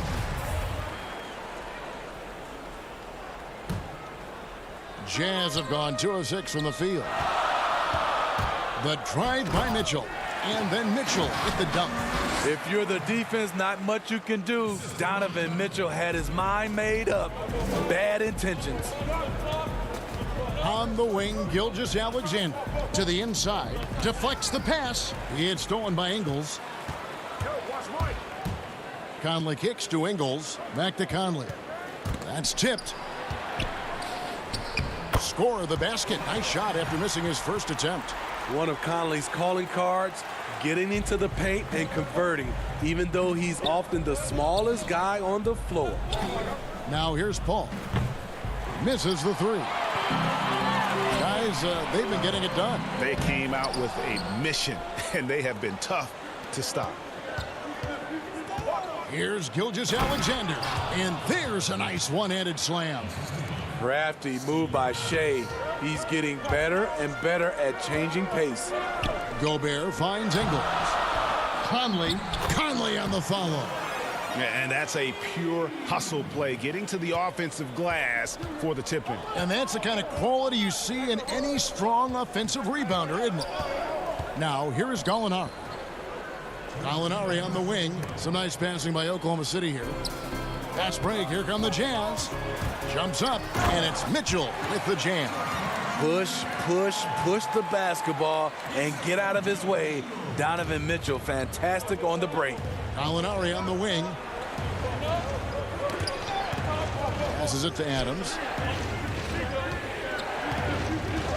Here's Dort. Gallinari on the wing. To the paint. Here's Adams, and Adams with the slam. With the basketball in hand, no one is more patient than Paul. Waits for his man to break free. Here's Mitchell, and then Mitchell with the dunk. Kevin, he is tough to stop when he gets to the rim. Yeah, Greg, he can get up a few notches higher. Left side, Adams. Paul outside. Back to Adams. And foul up. And here we go. Coach's challenge happening right now. This one in regards to the personal foul. Seeing if that was the right call. And I think when it comes to some of the more difficult calls to make, personal fouls can be tough. The action is so fast that it's really tough to catch everything in real time. The wonders of technology, Greg. We've seen replay reviews so effectively, and involving the coaches by being able now to challenge like this is something a lot of people have been hoping for. And the announcement on the review is that the foul was called in error. So they have determined, Greg, to overrule the original call. And guys, this is what it's all about, getting the call right. And I think in this case, the video review showed that while it was a tough call to make on the floor, they got it right with the review. Here's what Utah's going with right now. Davis is checked in for Bogdanovich. Royce O'Neal comes in for Joe Ingles. Jordan Clarkson, he's checked in for Mitchell. And Emmanuel Mudiay subbed in for Mike Conley. Now here's Diallo following the shot by Ed Davis. Now here is O'Neal. He's guarded closely. Gobert trying to get open. And now the fast break. Schroeder with the ball. That one good for two. A blur in the open court. Schroeder covers ground in a hurry. To the inside. Here's Gobert. And Adams sends it back. And he recovers it. Clarkson passes to O'Neal. Gobert against Adams. There's the pass to Gobert. It's stolen by Adams. That will count. And no luck with that time on the buzzer beater. And that does it for the first quarter. It's the Jazz.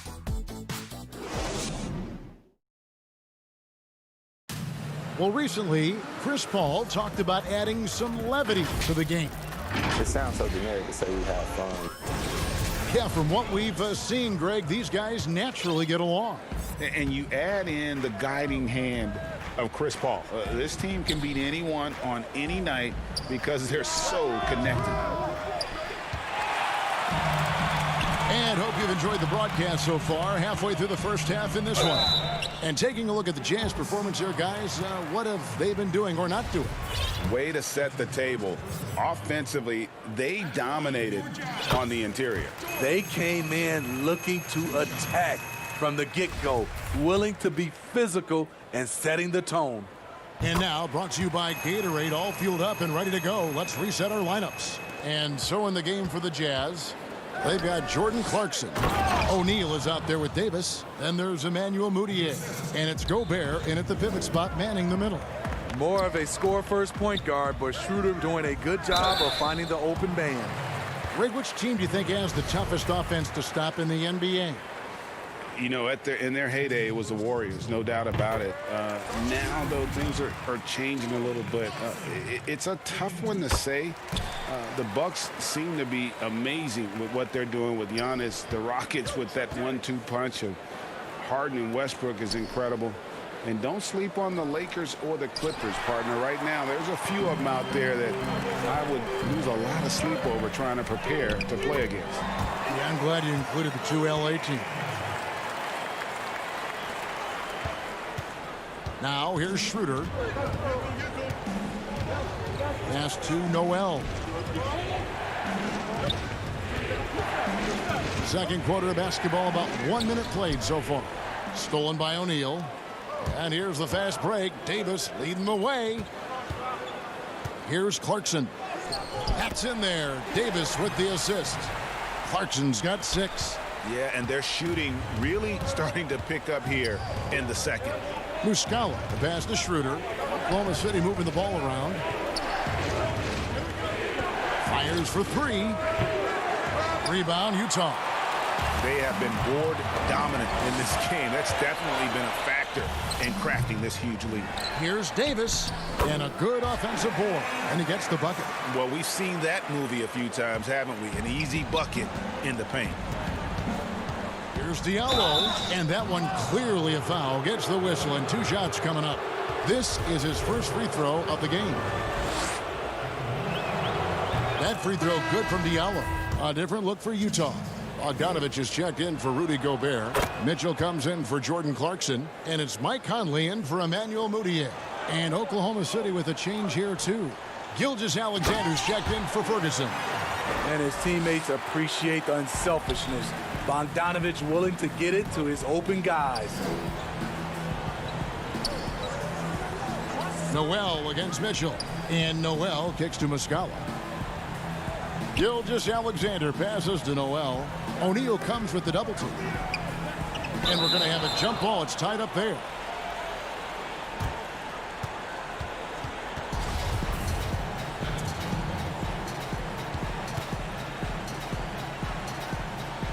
So it's the Jazz now, and it's Utah's ball. They're on a 12-4 run right now. What you love about Donovan Mitchell, not only does he explode into his moves, he finishes with authority. I mean, the number of points they've scored in the paint already here is eye-opening. And the dunk by O'Neal. The D just kind of stepping aside and letting him get to the rim. There's a reason, GA, the lead is what it is right now.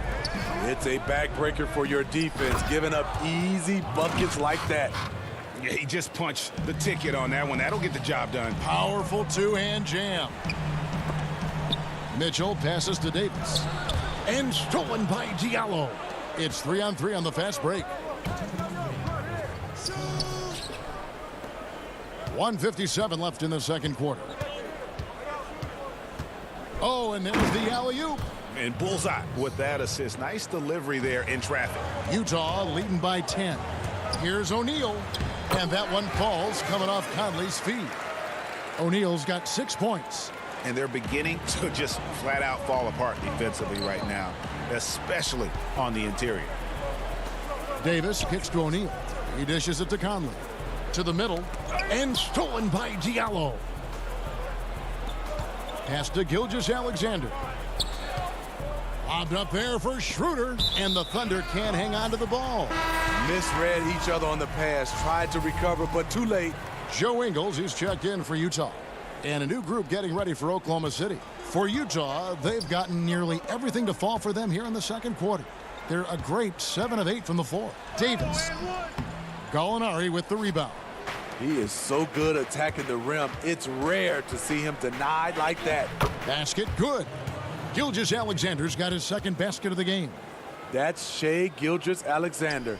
Slim frame, but has the length to finish over or around you. Now, here's Ingles. He's gotten some minutes, but nothing on the board yet. And the crisp passing has opened things up for them offensively. Up top, Adams. Down low. And with that shot, the Jazz lead is cut down to 10 points. Again, thanks to that one from Paul. And the thing about Paul, despite his listed size, he's comfortable operating inside. And Gilgeous-Alexander's got the ball here for the Oklahoma City Thunder. Paul passes to Gallinari. Over Bogdanovich. That's good from Gallinari on the assist by Paul. Gallinari's got it back down to single digits for Oklahoma City. Inside. And there's the foul. It's on Steven Adams. That's his first foul. A different look for Utah. Rudy Gobert, he's checked in for Davis. Jordan Clarkson comes in for Mitchell. And it's Mudiay in for Mike Conley. Now, here's Bogdanovich. Down low. It's stolen by Adams. Oh, and here comes Gilgeous-Alexander all alone. Finished off the break. Gilgeous-Alexander's got 6 points. A better athlete than sometimes given credit for. Gilgeous-Alexander can motor. Here's Mudiay. And so it's Utah with their lead standing at 6 points here. Kevin, thanks. Thanks, David. And we'll be back shortly following halftime to get the third quarter underway. And now, the 2K Sports Halftime Show. Hey again, everybody. Utah found themselves in a close game in the first. The largest lead they had was 6 in the opening period. And that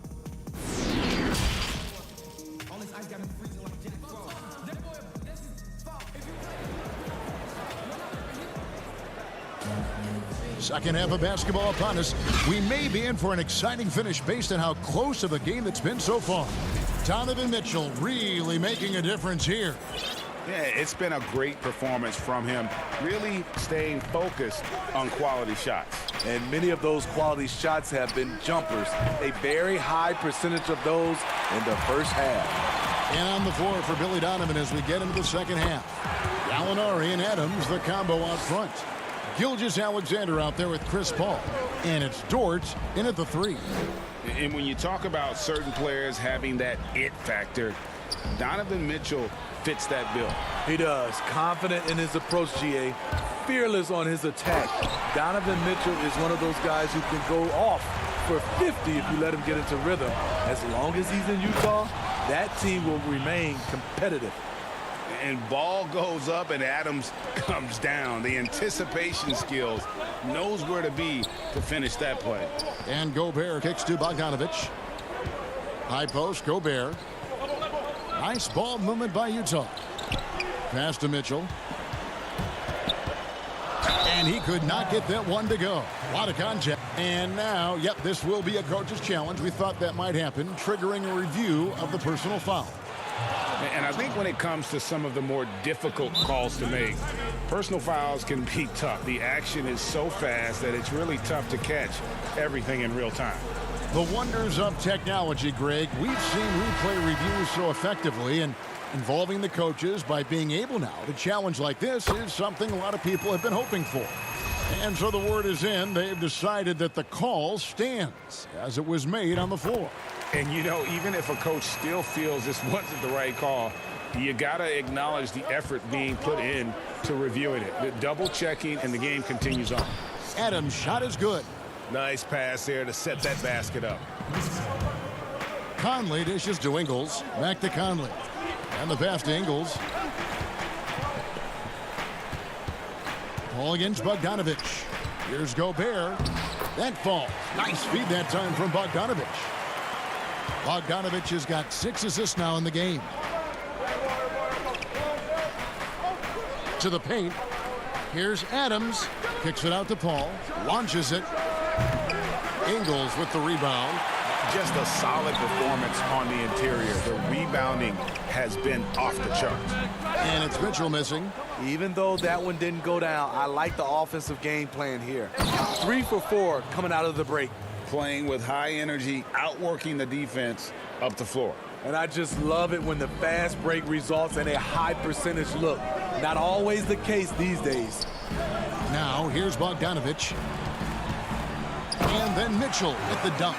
Well, when it comes to carrying an offense, few young players do it as well as Donovan Mitchell. Outside, Gilgeous-Alexander.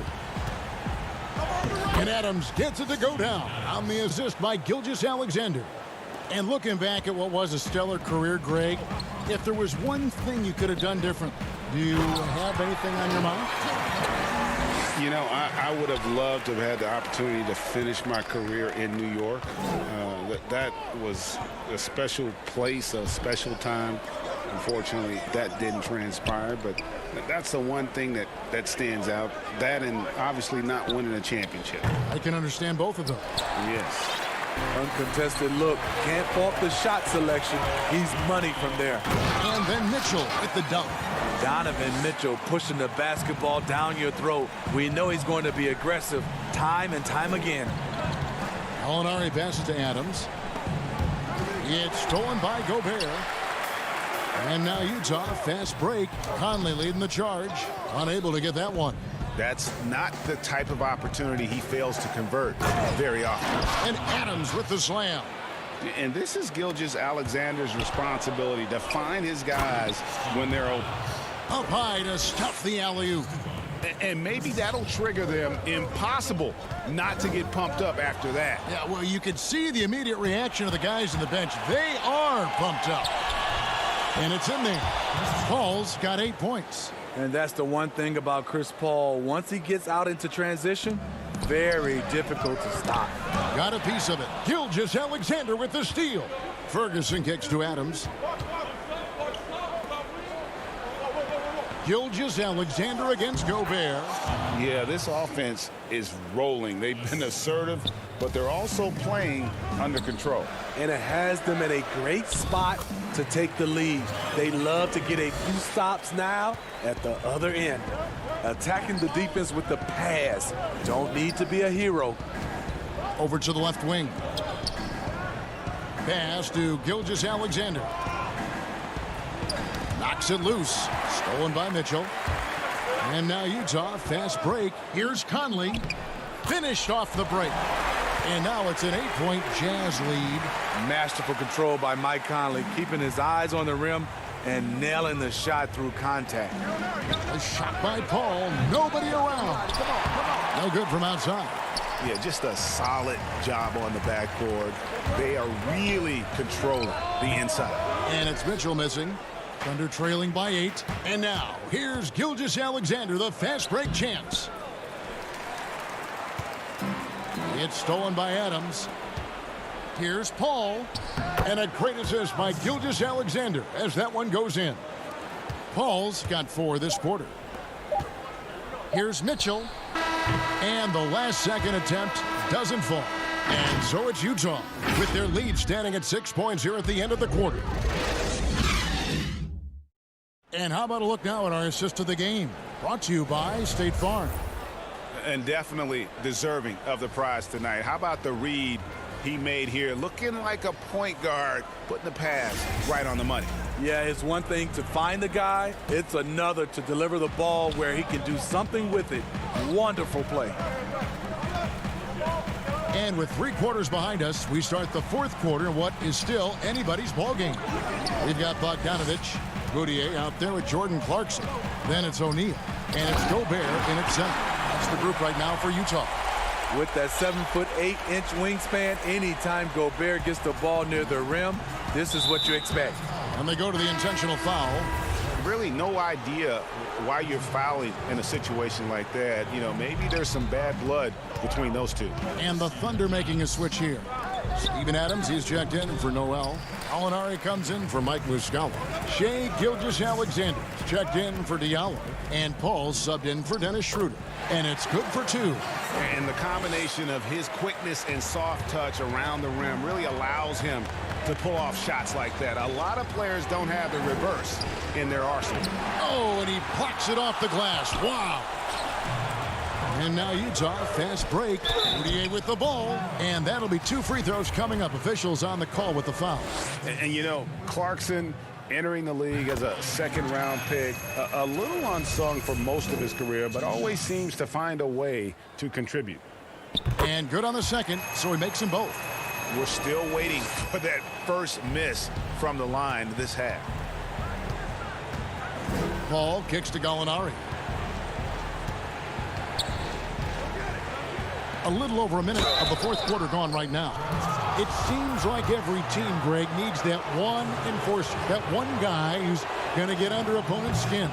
Well, in one poll of coaches and players, Adams was voted the 2nd dirtiest player in the league. One guy said he's real physical, but maybe he crosses the line.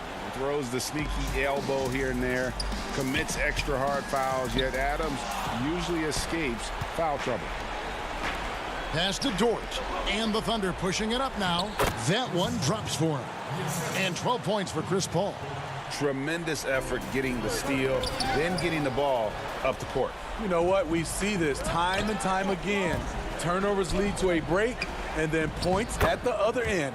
And the shot is good. The Utah lead has been cut down now to just 7 on the basket from Gallinari. And so Clarkson will bring it up for the Jazz. It's stolen by Adams. Outside, Gilgeous-Alexander. And he uses both hands to jam it in. Gallinari, very unselfish, draws a lot of defensive attention, which often leads to open teammates. Passes it to Gobert. Knocked loose. Paul with the steal. Shot number 12 goes in. He's made 7 of 12 now. Another turnover there leading to a basket. Here's Boudier. High post, Gobert. Adams on him to the middle. Paul with the steal. It's stolen by Gobert. O'Neal passes to Bogdanovic, and Bogdanovic throws it down. Yeah, the length and height of Bogdanovic is impressive. Outstanding at slamming it down there when he got the chance. The drive by Gobert. That fall. Nice feed that time from Bogdanovic. Bogdanovic has got his 8th assist in the game. Here's Paul. That counts. He's put up 13 shots, and he's had 8 of those go in. When momentum is up for grabs, Chris Paul seizes the moment. He comes through when his team needs him the most. In the corner, it's Clarkson to the inside. And a lot of contact on that one, so he'll shoot 2 here. Nice work to get it inside and draw the contact. Shooting for Utah, Emmanuel Mudiay. Taking 2 shots. He hits the first one, and that increases their lead to 6. And still trying to find his footing in the league. Mudiay must show improvement in his shooting moving forward. Looking at who's out there now for the Jazz. Joe Ingles comes in for Royce O'Neal.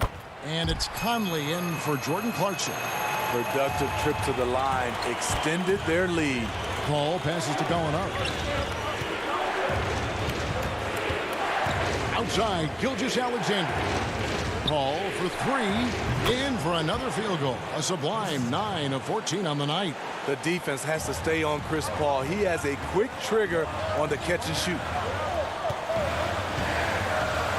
The Jazz working the ball around now. They get the rebound. Gobert can't hit. And it's Oklahoma City's ball. They're on a 14-6 run.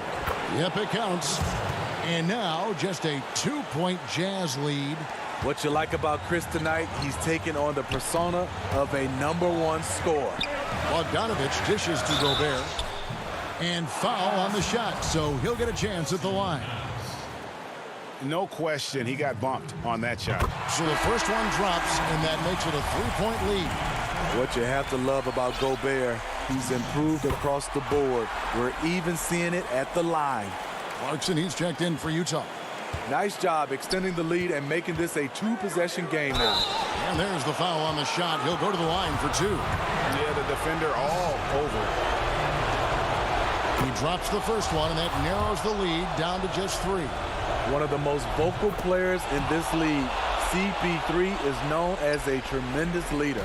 And he's got such a smooth stroke, and it never changes, even in this kind of a high-pressure situation. Bogdanovic finds Ingles. It's stolen by Adams. To the paint, Gilgeous-Alexander. Yes! Big-time basket at a big-time moment. This is why we all watch. The NBA is about these moments. Kicks it out to Bogdanovic. Back to Gobert. It's in! Stepping up big, Gobert showing why he's considered a cornerstone for this franchise. Money! And tie game. That is a huge basket right there. When the game is close, Chris Paul is ready. An elite scorer who lives for clutch situations. Gobert the pass to Clarkson. It's Bogdanovic on the wing. Gobert with it. Adams, some nice D. We've got a 9-second difference between the shot clock and the game clock. And Gallinari kicks to Paul. Back to Gallinari. To the wing on the left. Conley against Paul. Clock at 6. Good! And big-time bucket there. They've got to play for a stop here with the 2-point lead. Most important thing, no open threes. Now the pass to Clarkson. Dishes it to Gobert. Back to Clarkson. So a close game sees Oklahoma City taking this. All right, David, thank you. Thank you for joining us. That'll do it for now.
I just tell them just to perfect your craft. Like, I know it's a video game. At the end of the day, there's not too much you can do, but like you can get your shot down packed to where like you hit your shot every single time. And a glimpse inside the locker room. Players' final few moments to prepare. Hey, Kevin. He sure does. Fantastic, David. Thank you. The starters for the Utah Jazz, Conley and Mitchell, the talented backcourt pair. Gobert is out there with Bogdanovich, and it's Ingles in at the 3 slot. And for Minnesota, they've got Karl Anthony Towns. Beasley is out there with Russell, and it's Okogie in at the small forward. Russell inside, over by Conley. It's stolen by Gobert, and stolen by Russell. Beasley right side. It's tipped. Here's Ingles. Here's Mitchell. The shot's good on the assist by Ingles. There is a level of physicality, and the frame of Donovan Mitchell allows him to finish through contact. A wide open shot from Hernan Gomez. Hands it from downtown. And he's not going to miss that sort of an opportunity from deep. And Doris Malik Beasley, no stranger to the entertainment business. His parents and his grandfather are all accomplished actors. Yes, but his father also played basketball professionally. Malik with so much talent. Now he's looking for his role to grow, and he's got the kind of heart and toughness to go make it happen. Utah with the ball after the basket by Minnesota. Mitchell's shot is good. Mitchell's got his second basket. Donovan Mitchell has got the size and the skill to score over the bigs on the interior. That's easy work for this young man. And Towns throws it down. Unbelievable. That's the big cat. So fluid at the center position. Ingles kicks to Mitchell. Feeds to Gobert. And he banks in the layup. Just setting the tone with an aggressive move to the rack. And where's the help defensively? To me, that's a complete lack of communication on that side of the ball. These guys need to be talking to each other. And the pass there floated it up to the precise spot it needed to be. And no messing around on the finish. He powers it through. That's a 2 from Towns. His second shot goes in, off to a good start, 2 for 2. How are you supposed to stop that? For his size, Towns is so difficult to keep in front. Ingles finds Bogdanovich. Here's Conley. It's rebounded by Towns. Well, we love his ability to attack the rim. He just loses a little bit of focus and misses the chippy. And now here comes Conley leading the break. And slam dunk by Gobert. Well, how about the court awareness from Bogdanovich, showing off his ability to find the open man, Kev? Stolen by Conley. And here's Gobert. Here's Mitchell. And he makes good on the layup. Mitchell's got 6 points. A new generation of players, Greg, coming into the NBA alongside your son Cole. We've got a lot of players who I think are going to have a long-term impact on this game. There's no doubt about it. Listen, I hope Cole can have the kind of impact that some of these guys are, but look at the Grizzlies. I think they got 2 terrific ones. Ja Morant has superstar written all over him.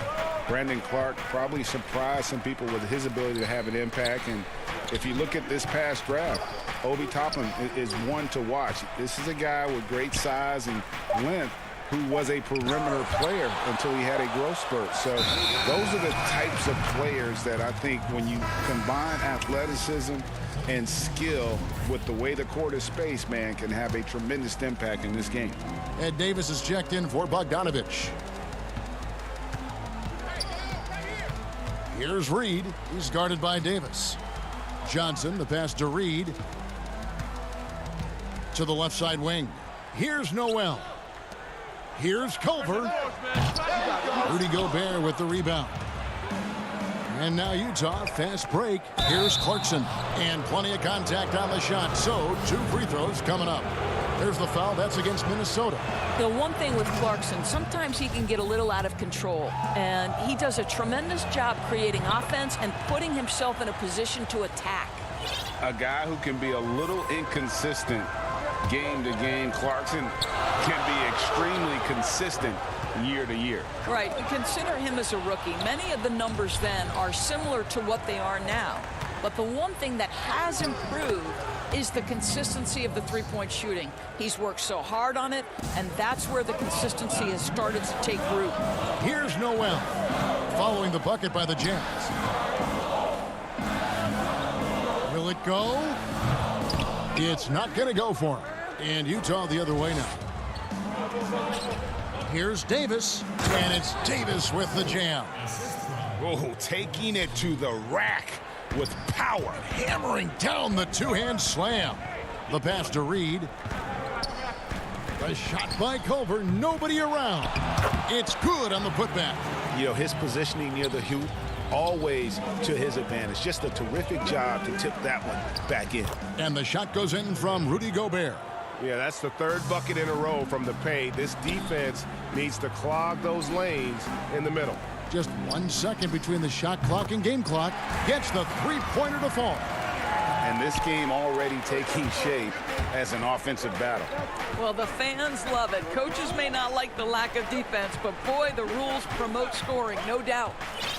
Pass to Davis. Now, Moutier, 1 second left, and all around the rim that time before dropping in. A free-flowing first quarter. Great scoring through one. Jazz out in front as they wrap up the first quarter on a 14-5 run. And we'll get it going after this from the Target Center. And thanks again for tuning in. If you're just joining us, we've played through 1 quarter of action so far. What do you guys think about the Jazz here in this one? Well, you come in thinking they're going to settle for perimeter jump shots. Think again. They've certainly made the commitment to pounding the basketball into the painted area, and boy, is it paying dividends. And now let's check out the lineups courtesy of Gatorade, all fueled up and ready to go. Here's the second quarter of play. And so in the game for the Jazz, Clarkson is out there with Emmanuel Moutier. Then there's Davis. Then it's O'Neal. And it's Gobert in at the center, locking down the middle. Timberwolves trail by 4. Here's Noel. Now on the scoring column with that bucket. 1 for 2 this game. Really solid read from Jarrett Culver right there. This is a team-first guy who enjoys passing. Pass to Layman. A second chance effort. Rebound, Utah. And we're starting the second quarter, about a minute gone. And you can see the defenders afraid to kind of get in his way a lot of times when he's on his way to the basket. But on that one, they were there. Shooting foul as the whistle blows. He'll shoot 2 free throws. Yeah, good job to take it right at the D. The Timberwolves shooting their first free throws of the game on this trip to the line. And they were 75% from the line a season ago. So Utah going with an almost entirely new group here. Bogdanovich is checked in for Davis. Joe Ingles comes in for Royce O'Neal. Donovan Mitchell's checked in for Jordan Clarkson. And it's Conley in for Moutier. And the Timberwolves making a change here. Beasley's checked in. Minnesota on D. They haven't allowed any points in the second quarter. Bogdanovich dishes to Ingles. Nice ball movement by Utah. And Gobert kicks to Mitchell. 5 on the clock. The Jazz need to get off a shot here. Bogdanovich wide open. The Jazz with another miss. Well, the defense clearly was not interested in guarding him from downtown. They're very fortunate he missed. And Doris, the offense is there for Towns. That's obvious. But how does he improve defensively? Well, you make a great point. Number one, he's always carried such a heavy burden offensively. Remember, this is a big guy, actually size 20 feet. So quickness laterally has always been an issue. For me, it's about one thing. Know your personnel and play smart angles, and that should help immensely. Bogdanovich, no luck. Oh, that's a golden opportunity to finish on the break, and he blows it. It was right there for him. He'd love to have that one back. That was embarrassing. Now, here is Hernan Gomez. He's got 7. Fast break. Here come the Jazz. And that's an intentional foul. Yeah, not sure what that was about. I mean, talk about a brain cramp. And for those of you just joining us, we're almost 2.5 minutes into the second quarter. Conley, the pass to Gobert. Out to Conley. Passes it to Gobert. 6 to shoot. It's rebounded by Towns. And it's Towns with the ball. He'll bring it up for Minnesota. The pass to Okogie. Goes back up. Hernangomez with the ball. Okogie, the pass to Towns. The Timberwolves need to get a shot off here. Russell from long range. Rudy Gobert with the rebound. Gobert has got 4 rebounds in this game. Russell with a wide open look. And trying for the go-ahead basket. It doesn't go in. The drive. Hammer it home! Hammer it home, baby! That is authority right there. It was. Here's Okogie. He's been quiet so far. Still no points in the game. And with that, the Jazz lead is cut down now to just 2 points with that basket from Beasley. Ingles finds Mitchell. And he gets the whistle. 2 free throws coming up. That one is on Towns. We know this about Donovan Mitchell. This guy shows no fear, even inside. Draws the foul there. Well, probably a little draft in the arena tonight. He's the last guy you expect to miss the mark by that much. Absolutely. Here's what Minnesota's going with right now. Johnson, he's checked in for Hernangomez. And Culver's subbed in for Josh Okogie. Utah also making some changes. Davis is checked in for Gobert. O'Neal comes in for Joe Ingles. And it's Jordan Clarkson in for Mike Conley. How about this, guys? When Jarrett Culver arrives in college, he wasn't even listed as a top 300 prospect. 2 years later, it was clear the projections were wrong. This guy goes number 6 in the 2019 draft. Absolutely incredible story. Jake Layman's checked in for Minnesota. Moutier, he's checked in for the Jazz. 59 seconds left in the first half of basketball. He dishes it to Davis. In the corner, O'Neal with it. Launches a 3. And it's out of bounds. Utah able to retain possession here.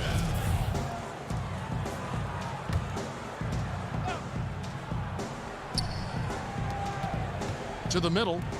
They swipe it. Here we go, one-on-one. Oh, he's going up for the alley-oop here. Oh, a nice defensive play to disrupt the alley-oop. Here's Moutier. No good on that one. And Minnesota will come the other way. The shot and game clock separated by 4. And that one drops. Johnson's got 5 now. Great teamwork, punctuated by a strong finish.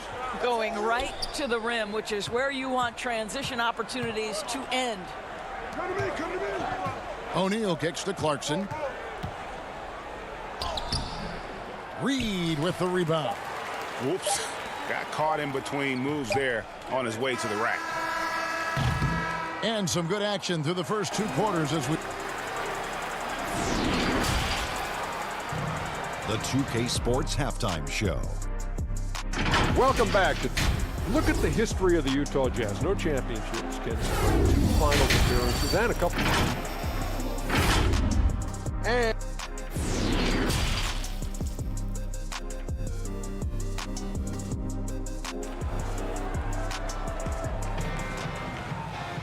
And if you're just joining us, we've played through the first half in a game that's been fairly even so far. Donovan Mitchell really making a difference here. No problems fighting his way to the rim in this one. A lot of points in close. And part of that has to do with his mindset. He has been looking to push the action at every opportunity, and he has been in attack mode all night. D'Angelo Russell out there with Beasley. Then it's Karl Anthony Towns. And it's Okogie in at the 3. So that's the lineup for Minnesota. And that was another look at the aggressive D that led to the Mobile 1 block. And he's all over that shot. Has it read the whole way and gets the position he needs to make a play. Here's Okogie. Nothing yet on the scoreboard for him. And the dunk by Towns. Look out below, an airmail special. by Cat. Utah trailing here. In the summer of 2018, Karl Anthony Towns signing that 5-year, $158 million max contract. Greg, given that he has a reputation of being frugal, that may land. And yep, we thought we might see it. And the coach's challenge has been triggered on the personal foul call. And I think when it comes to some of the more difficult calls to make, personal fouls can be tough. The action is so fast that it's really tough to catch everything in real time. The wonders of technology, Greg. We've seen replay reviews so effectively, and involving the coaches by being able now to challenge like this is something a lot of people have been hoping for. And so the word is in. They've decided that the call stands as it was made on the floor. And, you know, even if a coach still feels this wasn't the right call, you got to acknowledge the effort being put in to reviewing it. With double-checking, and the game continues on. You know, winning that championship as you did, Greg, for UNLV, many people don't remember you played much of that season with a broken jaw.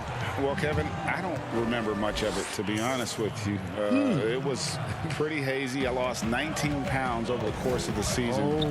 Championship night, I was 168 pounds.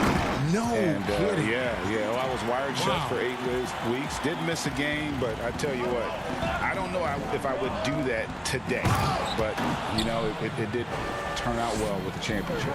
As I recall, you broke it against Fresno State, correct?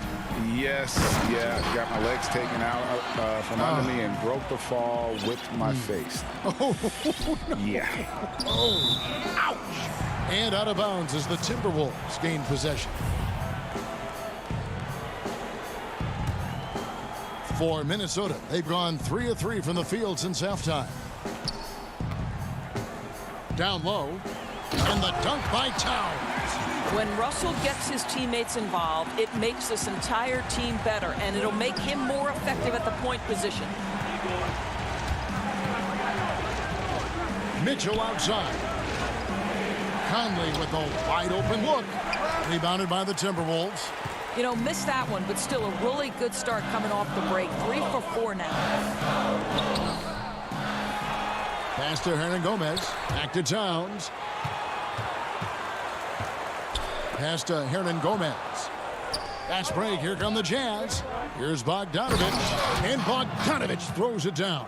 Now, this is where the freakish length of Rudy Gobert, so effective at reaching in and prying the ball away from the opposition. Russell passes to Hernangomez. And again, Minnesota will turn it over. Some changes for Minnesota. James Johnson's checked in for Hernangomez. And Culver's subbed in for Josh Okogie. And a switcher also for Utah. Royce O'Neal's checked in for Bogdanovich. And stolen by Russell. And now here's Johnson, the fast break chance. And Russell gets it to go on the assist by Johnson. And the Timberwolves lead by 2. Passes to O'Neal. The Jazz working the ball around now. Here's Mitchell. Gets it to go for bucket number 8. He's taken just 10 shots. If you see Donovan Mitchell finding his rhythm, you're in for a long night. He is effortless offensively. Russell passes to Johnson inside. And Towns gets it to go. Towns has got 10 points in the quarter. What an aggressive mindset in this period. He's starting to take over. Mitchell kicks to O'Neal. Russell against Conley. And there's the pass to O'Neal. And the rejection by Towns. A terrific effort by Towns. Sticks with the play and sends it back. Hard to figure out how he doesn't knock that one down. No defender in sight. Oh, and they get in the way of the alley-oop. Not to be. Good play defensively. Pushing it up. And then Mitchell with the dunk. That's a stomach punch, guys. Turn it over and give him a free run to the bucket. Oh, you're so right. No question who has the momentum now. It's still close, though. These teams have been neck and neck. Let's see the response here. For the lead, here's Ingles. And the rejection by Towns. Mitchell's shot is good. And at the offensive end, he's done about as much as they could have hoped for today. There's the lob to Towns. Hammers the alley-oop through. Well, when you see a Karl Anthony Towns who's engaged on the offensive end, he believes he can score from any spot on the floor. Down low, here's Mitchell, and the rejection by Towns. Pass to Ingles. On the wing, Mitchell. Back to Ingles. On the wing, Mitchell. Down to 5 on the shot clock. Pass to Ingles. Second chance shot. Minnesota with the rebound. Towns has got rebound number 7 for him tonight. Johnson kicks to Culver. Back to Johnson. 16 seconds left here in the third quarter. Russell finds Towns. Good, and the assist goes to Russell. Russell's got his 5th assist in this one. Well, there's an efficiency with which Karl Anthony Towns can work when he's in the painted area. That is nicely done. Oh, and he went for the two-hander on the slam using some muscle. Some urgency from him there, sure. And some hang time on the rim. Puts a little cherry on the top of that slam. Well, those kind of displays of strength can get one team rolling. Got it up. And that one released in time, but no good. It's been all about Karl Anthony Towns for Minnesota. He provided some serious rim protection in that quarter. Good luck getting a shot over this guy. And we've got more NBA action on 2K Sports coming your way after this break. In a moment now as we take a look at our State Farm assists of the game. And I'm glad this was the pick because I love this pass. Such a great dish. That's what I call court vision. Well, making the game easy for your teammates. All about putting them in a position to score. That's pretty. And I know I speak for all of us when I say I can't wait to see what kind of finish awaits us here in the fourth quarter. And so in the game for the Jazz, we've got Bogdanovich, Moutier out there with Jordan Clarkson. Then there's Davis, and it's O'Neal in at the 3, the small forward. And he shows the focus there, nails the technical. Well, Bojan Bogdanovic may be one of the most underrated players in this league. This guy understands his role and plays it well. Russell, he's checked in for the Timberwolves. There's a certain resiliency to this team, and you're starting to see it. No doubt, keeping it very close. They're going to have to step up even more to get over the hump here. Here's Hernan Gomez. Reed gets the bucket. Fantastic ball movement. They're picking them apart with their passing. To the paint, and stolen by Russell. And now the Timberwolves on the break. This one for 3. Bogdanovich grabs the miss. Well, this has not been his finest hour, but give your teammates some credit for doing the job of stepping in. And it's going to be out of bounds. The Jazz will retain possession. Rudy Gobert, he's checked in for Utah. Mike Conley comes in for Moutier. We've played just over 1 minute here in the fourth quarter. O'Neal passes to Clarkson. And it's a defensive 3-second violation.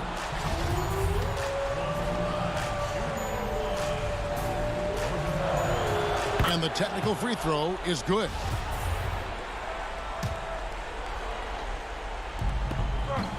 Conley dishes to Clarkson. Passes it to Bogdanovich. And here's the fast break. Russell leading the way. Utah with the rebound. Out to the right wing. Here's O'Neal. No good that time. And it's the Timberwolves taking it the other way. And now the Timberwolves on the break. And he's fouled pretty hard on that shot, but he's got the chance to pick up the points at the line. It's going to go on Bojan Bogdanovich. Wow, he got whacked on that one. Shouldn't be much debate there. Both shots good from the stripe. And so Conley will bring the ball up for the Utah Jazz. Trailing by 2. And O'Neal gets it to go. Yeah, nothing too fancy. Just getting the job done when they need to. Make every possession count. Reed the pass to Russell. Nails the baby hook. An even stronger second half. Tremendous efficiency at the offensive end of the floor. The pass to O'Neal. To the inside. Here's Gobert. Out to Conley. Back to Gobert. Nice ball movement by Utah. And here's Bogdanovich for 3. Good on the triple. Bogdanovich has got 11 points here in just the second half. And it's Wayman in the corner. And there's the defensive 3-second call. And so he hits the technical free throw. Well, D'Angelo Russell is a dynamic scorer in the NBA. He's got a unique skill set at the position. The key is he's got to continue to grow as a decision maker. Towns, he's checked in for Minnesota. Malik Beasley comes in for Jake Lehman. Mitchell, he's checked in for the Jazz. And the call on the shot that sends him to the line. That's on D'Angelo Russell. First one falls for him. Boy, this is as exciting a combo guard as there is in the NBA. Donovan Mitchell's craftiness, his assertiveness, all of those things make this guy special. Well, this is the kind of player he is. The tougher the moment, the more he elevates his game. And it's Mitchell with the jam. Donovan Mitchell might be young, but this guy is fearless and capable of big-time opportunity making. Shoots from the baseline, and the shot no good, a bit short. Jazz leading by 4.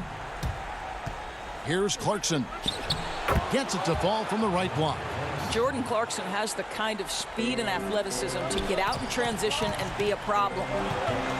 Right side Russell, all alone. Buries the jump shot. Russell's got 5 points now in the quarter. Man, if you're going to be a star, D'Angelo Russell, those are the shots you've got to make. And we're about 3.5 minutes into the fourth quarter. Here's Gobert. It's Bogdanovich on the wing. Sinks the three-pointer. Bogdanovich has got the lead up to 7 now for the Jazz. Well, Bojan Bogdanovich, simply stated, has become a knockdown three-point shooter. And it's Russell missing. The Jazz have gone 6 of 9 on their field goal attempts since the start of the fourth quarter. The drive by Mitchell. Laid in with a nice touch off the glass. Mitchell's got 18 points just in the second half. Well, this is what you're trying to do. Put the game away. And he hasn't forced much tonight. I love the efficiency he's giving to them. Russell with the bucket.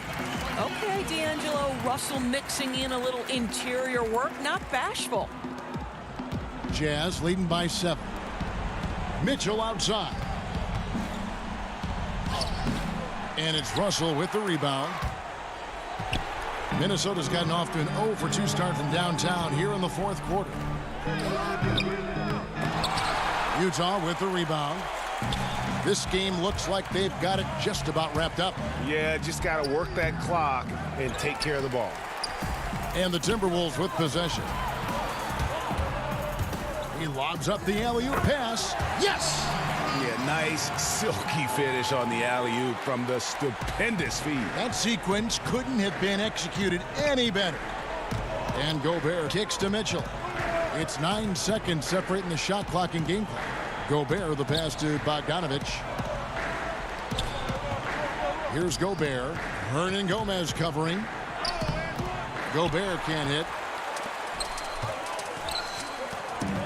Beasley against Bogdanovich. Pass to Okogie. And so the ball out of bounds. Gobert touched it last. Yeah, gets a finger on it, but just can't quite come up with the steal. But a really good read on his part, being disruptive at the defensive end right now. Towns wide open. The three-pointer no good. And so it's Utah with the win.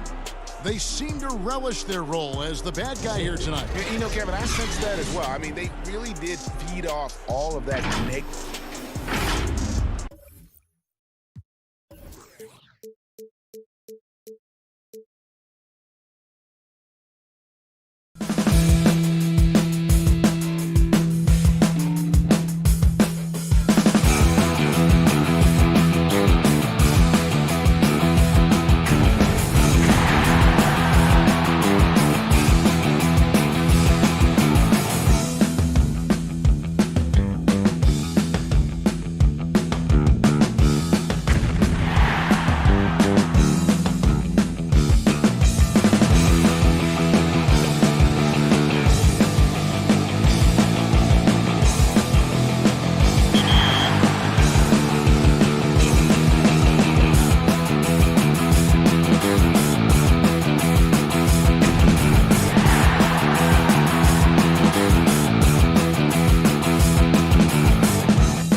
sometimes in the community, people don't like to give credit.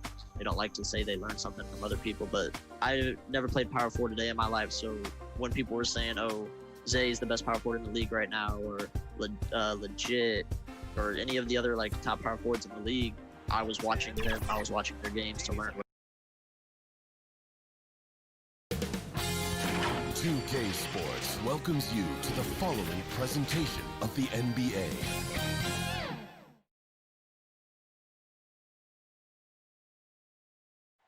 From the plains of Oklahoma.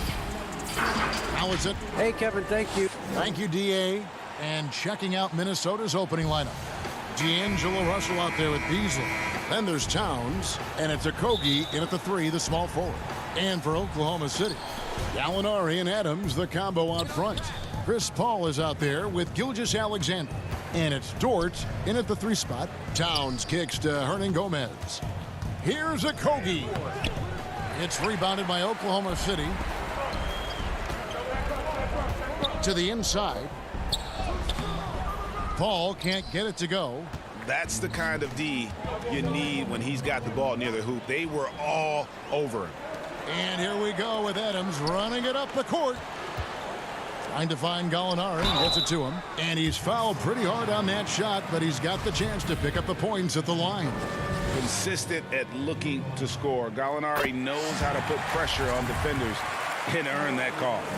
Greg, we've got 2 terrific highlight-making teams, both athletic in so many ways. You know, it makes me hearken all the way back to college, and one of my teammates, Stacey Ogden, one of the greatest athletes I ever played alongside. Well, we're going to see a lot of his impact in tonight's game. Paul with the bucket. You know, Chris Paul will get his points any way he can. I mean, that's his aggressive nature. CP3, if it means handling contact, he's ready for it. Now, here is Hernan Gomez. Pass to Okogie. Sinks that one from the post. It all started with the pass. That's what coaches love to see, ball movement. The drive by Paul, and the shot goes in. Paul's got his second bucket. Excellent burst that time from Paul to convert on the drive. He moves so well with the rock in his hand, always under control. Now here's Beasley. Gilgeous-Alexander with the steal. And now a fast break for the Thunder. And Paul with the basket on the assist from Gallinari. Paul's got 6. And a chance now to catch up on some numbers here. The hustle stats for Oklahoma City. And it's been about their defense. They're playing with a frenetic pace, putting a lot of pressure on the ball handlers and forcing turnovers. You know, another factor in their offense so far has been their ability to convert and score off turnovers. So here's Gallinari after the made shot from Karl Anthony Towns. Gallinari passes to Adams. And there's the whistle. 3-second violation. And the Thunder making a switch here. Schroeder's checked in. The Timberwolves have gone 2 for 4 from the field so far today. Russell passes to Towns.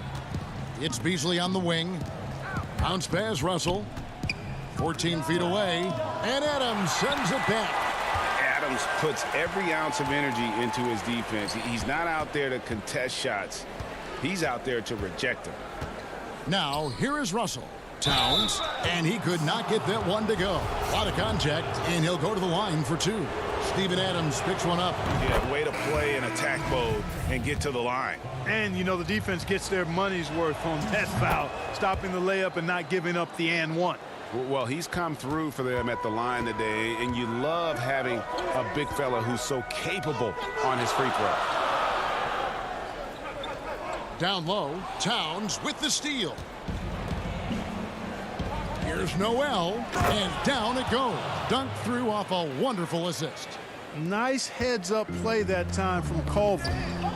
Excellent awareness. And you talk post-up, face-up, you name it. Karl Anthony Towns gets it done. Yeah, you know what, Greg? He's really molded that versatility into his game. I mean, he can pass it, drive it, shoot.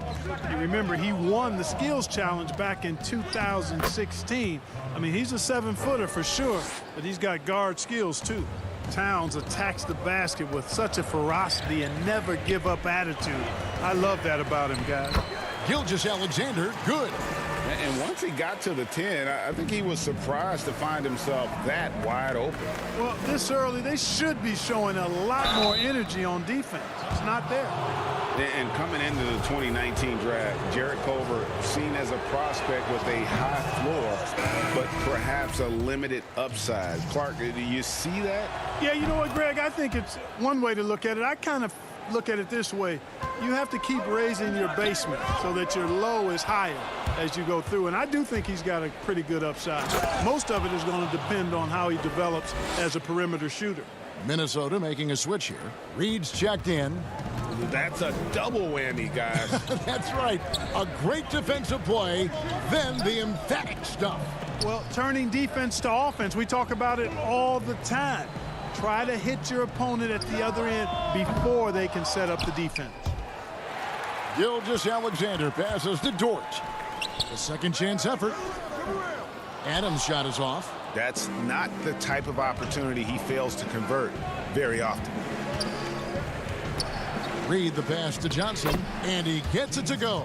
Oh, great ball movement there. And Adams has got the ball here for Oklahoma City. It's a 5-point game. And denied. He sends it right off the glass. And the foul is called. He intentionally grabbed him there for some reason. I don't know. Kevin, all I can think of is that he's trying to slow the game down a little bit. Right. That's a stretch, though. Definitely a strange move on his part.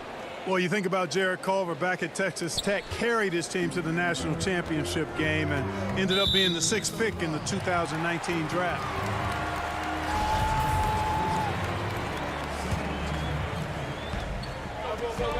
Ferguson kicks to Diallo. 26 seconds left to play in the first quarter. Rejection. In building this lead, they've done a terrific job finishing their defensive sequences with the backboard. That has been key. Yeah, you're right. Not one second chance bucket for the opposition. They're boxing out on every shot. Good on the three-point shot. To the middle. Ferguson for three, and that one released in time, but no good. And so the first quarter is in the books. Minnesota on top, up.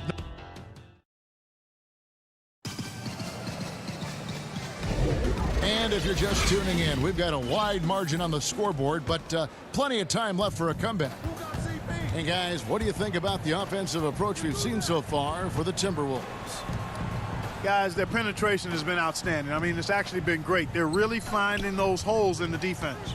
Yeah, also something I like out of them so far, they're throwing their bodies around in the paint, and the physicality is taking its toll. Ferguson out there with Mike Muscala. Then it's Chris Paul. Then it's Noel. And it's Diallo in at the shooting guard. That's the lineup in the game for Oklahoma City. Looking at who's out there now for the Timberwolves. Juan Hernan-Gomez, who's checked in for Johnson. Okogie comes in for Jake Layman. And it's Beasley in for Culver. Here's Russell following the score by Oklahoma City. From 13, Reed misses. Well, I like his determination and his attitude and aggressiveness, but the defense wasn't going to back off that shot. They were tight on it. Count that one, and the Minnesota lead has been cut down now to just 5 on the bucket from Chris Paul. Top of the key, Russell. Beautiful dish, and the layup goes down. Russell's got his first basket. They opened the gates, and he came through. D'Angelo, quick recognition. Paul passes to Ferguson. The tray. He lobs up the alley-oop pass, and slam dunk by Noel. Skying towards the hoop and decimating the defense with that ridiculous alley-oop dunk. Go ahead, Noel. And guys, they continue to put a lot of pressure on the interior defenders with their work down low. Diallo the pass to Noel. Can't hit that one. And it's the Timberwolves taking it the other way. A slight advantage for them in the rebound department, but that oftentimes is all it takes. Especially when you're scoring the ball at a decent clip the way they have. I mean, they've done exactly what's necessary to take the lead. And here now the Thunder following the bucket by the Timberwolves. Count that one. And the Timberwolves lead has been cut back down to a 7-point margin, getting the points there from Paul. Greg, as a young player, one of your mentors was Patrick Ewing. How valuable was that to have that kind of guy tutoring you, mentoring you as you were just getting in the NBA? I tell you, he was the consummate professional and really an incredible leader by example. This guy spent infinite amount of hours in the gym in the offseason honing his craft, first on the floor, last to leave it throughout his professional career, and that's something he had in common with all the truly greats who ever played the game. Here's Russell, the Thunder making the shot. Here's Towns. Good, and the assist goes to Russell. Towns has got 8 points. Exactly what you want from your point guard. Nice dime to the open teammate by Russell. Oklahoma City moving it around. Here's Noel. Estimaskawa. A shot by Paul. Nobody around. Noel. And another shot inside.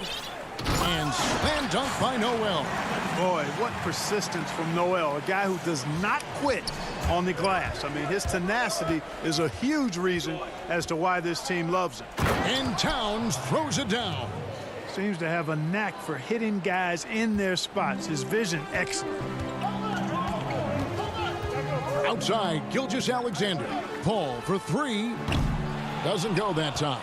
And Minnesota will come the other way. Hernan-Gomez kicks to Beasley. Off target there. That would have pushed the lead to double digits. Here's Ferguson. And foul on the shot. And here we go. Coach's challenge happening right now. This one in regards to the personal foul. Seeing if that was the right call. And I think when it comes to some of the more difficult calls to make, personal fouls can be tough. The action is so fast that it's really tough to catch everything in real time. The wonders of technology, Greg. We've seen replay reviews so effectively, and involving the coaches by being able now. A challenge like this is something a lot of people have been hoping for. And so the word is in. They've decided that the call stands as it was made on the floor. And, you know, even if a coach still feels this wasn't the right call, you got to acknowledge the effort being put in to reviewing it. The double checking, and the game continues on. Timberwolves leading by 6. The pass to Layman. Here's Culver. Comes out of the gate empty. He's 0 for 1. Oklahoma City's gone 0-2 from deep here in the second.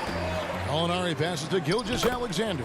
Yep, it counts. And their shots are falling now with more regularity than we saw at first. Well, it was a slow start, but they've gone from simmer to medium heat, and they're... Oh, my goodness! That was special. How about this combo, guys? Part super athlete, part contortionist. Towns continues to impress. Here's Gilgeous-Alexander, and the layup falls. Gilgeous-Alexander's got 6. He does not lack for confidence, and he shouldn't. I mean, this guy's a dangerous scorer. Johnson inside. Gallinari on him. Oh, and he plucks it off the glass. Wow. Here's Ferguson. The shot's good on the assist by Schroeder. And now just a 2-point Timberwolves lead. Towns kicks to Culver. Here's Noel. Gilgeous-Alexander covering. And he gets the whistle for the 3-second call. The Thunder shooting has been terrific. 54% on the game. To the paint, out to Gallinari. Inside, Gallinari on the wing. Too long in the paint, and he's hit with a 3-second violation. The Thunder have looked good at the line tonight. They're perfect in 4 attempts. And when you look at their numbers from a season ago, 80% as a unit, that's something you'll be happy with. And he shows the focus there, nails the technical. And when Gallinari is healthy, he's such an effective player. I mean, a skilled shooter who really helps to space the floor for his team. And ball goes up and Adams comes down. The anticipation skills, knows where to be to finish that play. And that's it for the first half of action. What's been a...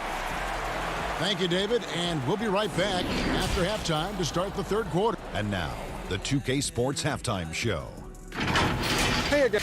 Such a tremendous floor leader. CP3 has been mentioned by many And that.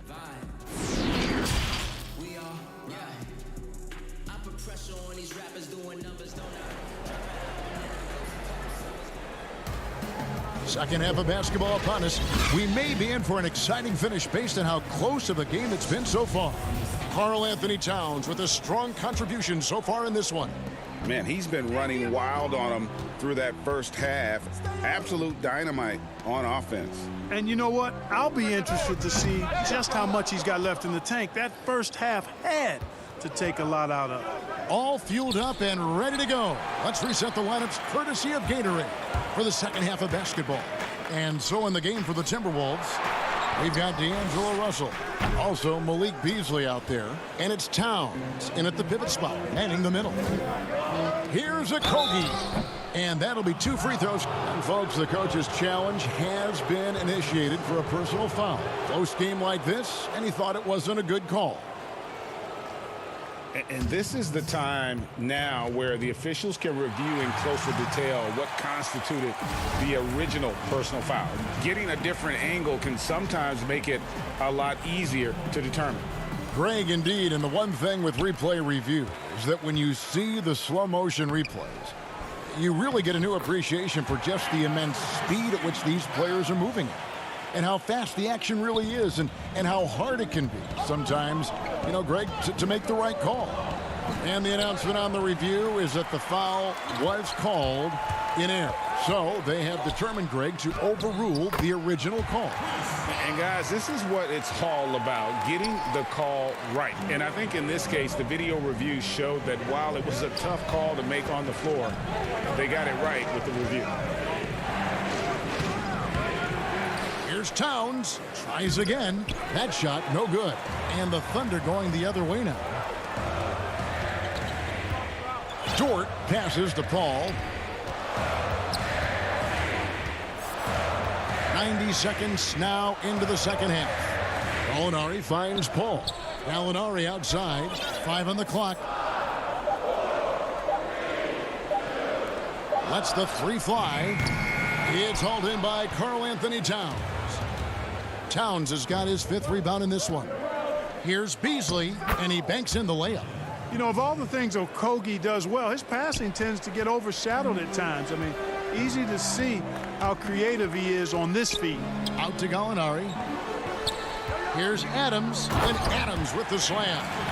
And he can do a lot more damage to the rim than that when he wants to. Oh, you're right. And with the lead they're enjoying, I'm surprised he didn't put a little something extra on that one.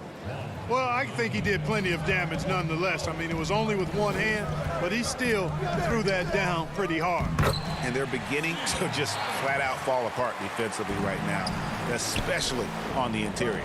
Yeah, and that's 4 straight field goals now they've allowed from point-blank range. Can't happen. Hernan Gomez. No good on the shot. A bit long that time. And, guys, not sure where his head was on that shot. Not what this offense was designed to create. Not at all. I mean, that's where they want him looking for a teammate, not trying to do it on his own. He needs to share the wealth there. And foul on the shot, so he'll get a chance at the line. Boy, savvy play that time from Okogie. Drew the foul and still managed to get the shot free. Dennis Schroeder's checked in for the Thunder. Minnesota also with the sub. Reed's checked in. The Thunder leading by 5. Schroeder finds Adams. Oklahoma City moving the ball around. Gallinari outside. Passes it to Adams to the left wing. Gallinari outside. Adams' shot is off. Timberwolves trail by 5. There's the lob to Towns. Takes the alley-oop pass and dunks it down. And a good call. Towns, one of the best in the league with the catch and flush.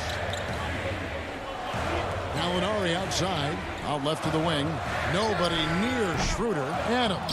And it's Adams on the follow. Adams has got 10 points. I don't know what's happening defensively, but they're not putting up any resistance. I tell you what, it reminds me of one of my college coaches. He used to say, that ain't gonna get it done. That's 5 straight baskets in the paint now. These are his 3rd and 4th free throw attempts of the game. And he knocks down the first one. And, you know, really, Towns is the total package. A versatile scorer, skilled defender, and strong competitor. And good on the second, so he makes them both. Wow, they've made every free throw here in the second half. And that efficiency, because you know, so critical when you're looking to overcome a deficit. You've got to be close to perfect and can't waste scoring opportunities. And a chance there to look back at the stunning mobile one block a moment ago. The defensive awareness, the timing, when you have to face a defender that can reject you like that, it can alter your approach. It's Beasley on the wing. Towns, the pass to Reed. Back to Towns. Over Adams. And it's Towns missing. And being that close to the hoop, I thought he had enough room to finish that one. And Adams with the slam. Yeah, his teammates are going to like Gallinari more and more with every one of those passes. Good job to set up for a wide open look. Towns, no luck. Boy, just not scoring with the efficiency he'd like to. Tough quarter for him. The shot and game clock separated by 4. Kicks it to Beasley. Outside, Russell.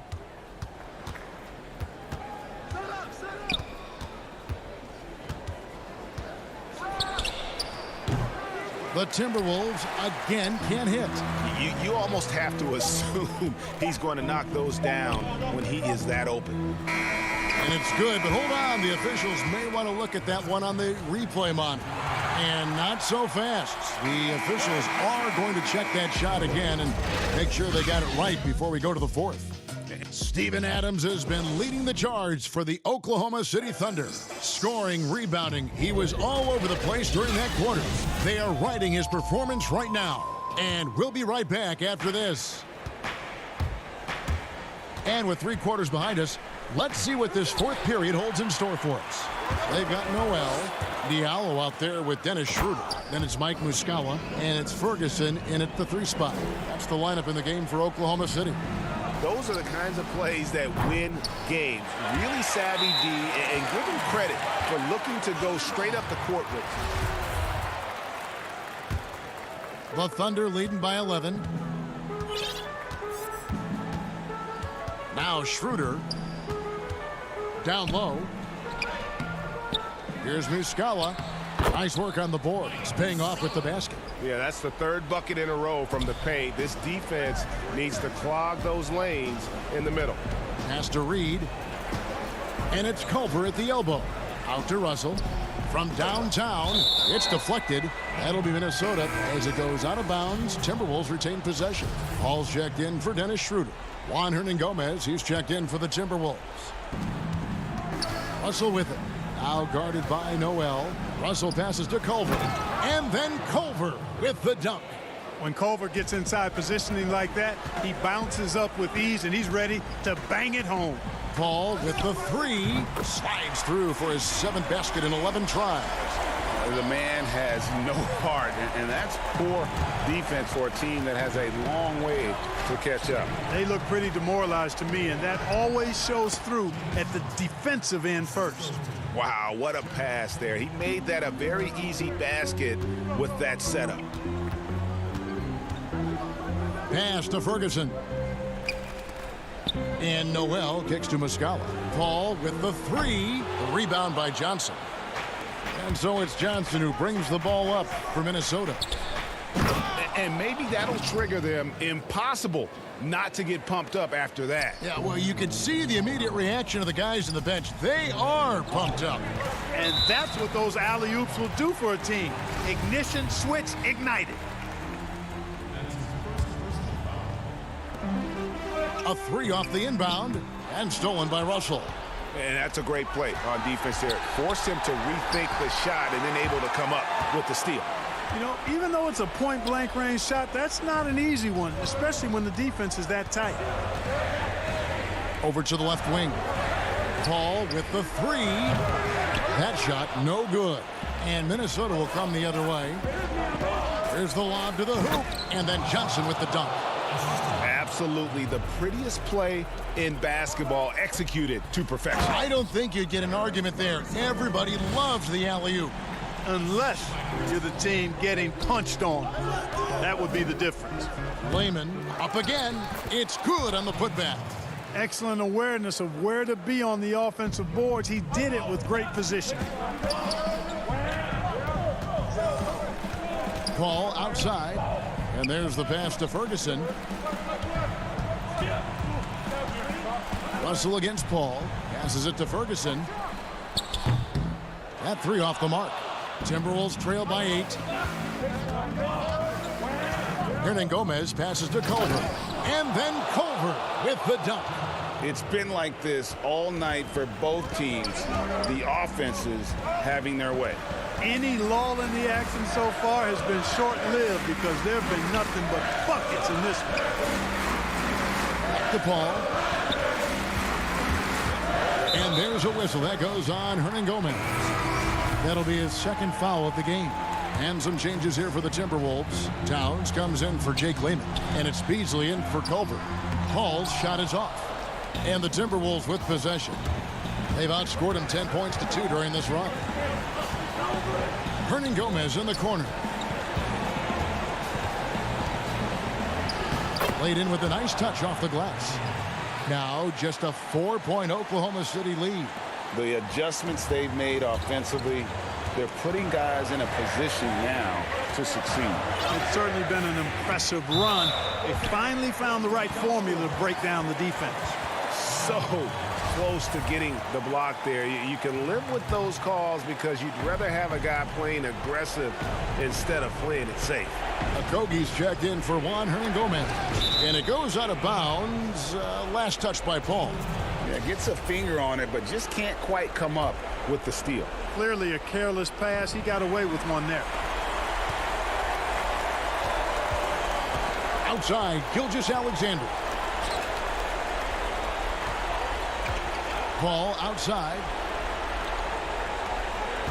Oklahoma City moving the ball around. Unloads. And he sinks that one, hitting the back of the rim on the way in. And now it's an 8-point Thunder lead. And a closer look here at the hustle stats for Oklahoma City. Their high-energy defensive effort has paid off for them, guys, with more than a few steals over the course of the ball game. And how about the work they're doing also on the offensive glass? Creating those extra opportunities has been critical. They get the rebound. Outside for Gilgeous-Alexander. Over in the corner, Paul. Pass to Dort. On the wing, Gilgeous-Alexander. Out to the right wing, beyond the arc. And Paul with the basket on the assist from Gallinari. And the Thunder lead by 11. They made the most of their opportunities, looking comfortable and locked in throughout the night. Boy, they've given their fans plenty to cheer about, that's for sure. Effort, skill, coaching, you name it, they've done it. No good. So no problem for Oklahoma City as they get the... Thank you, David. Great interview once again. Well, folks, that's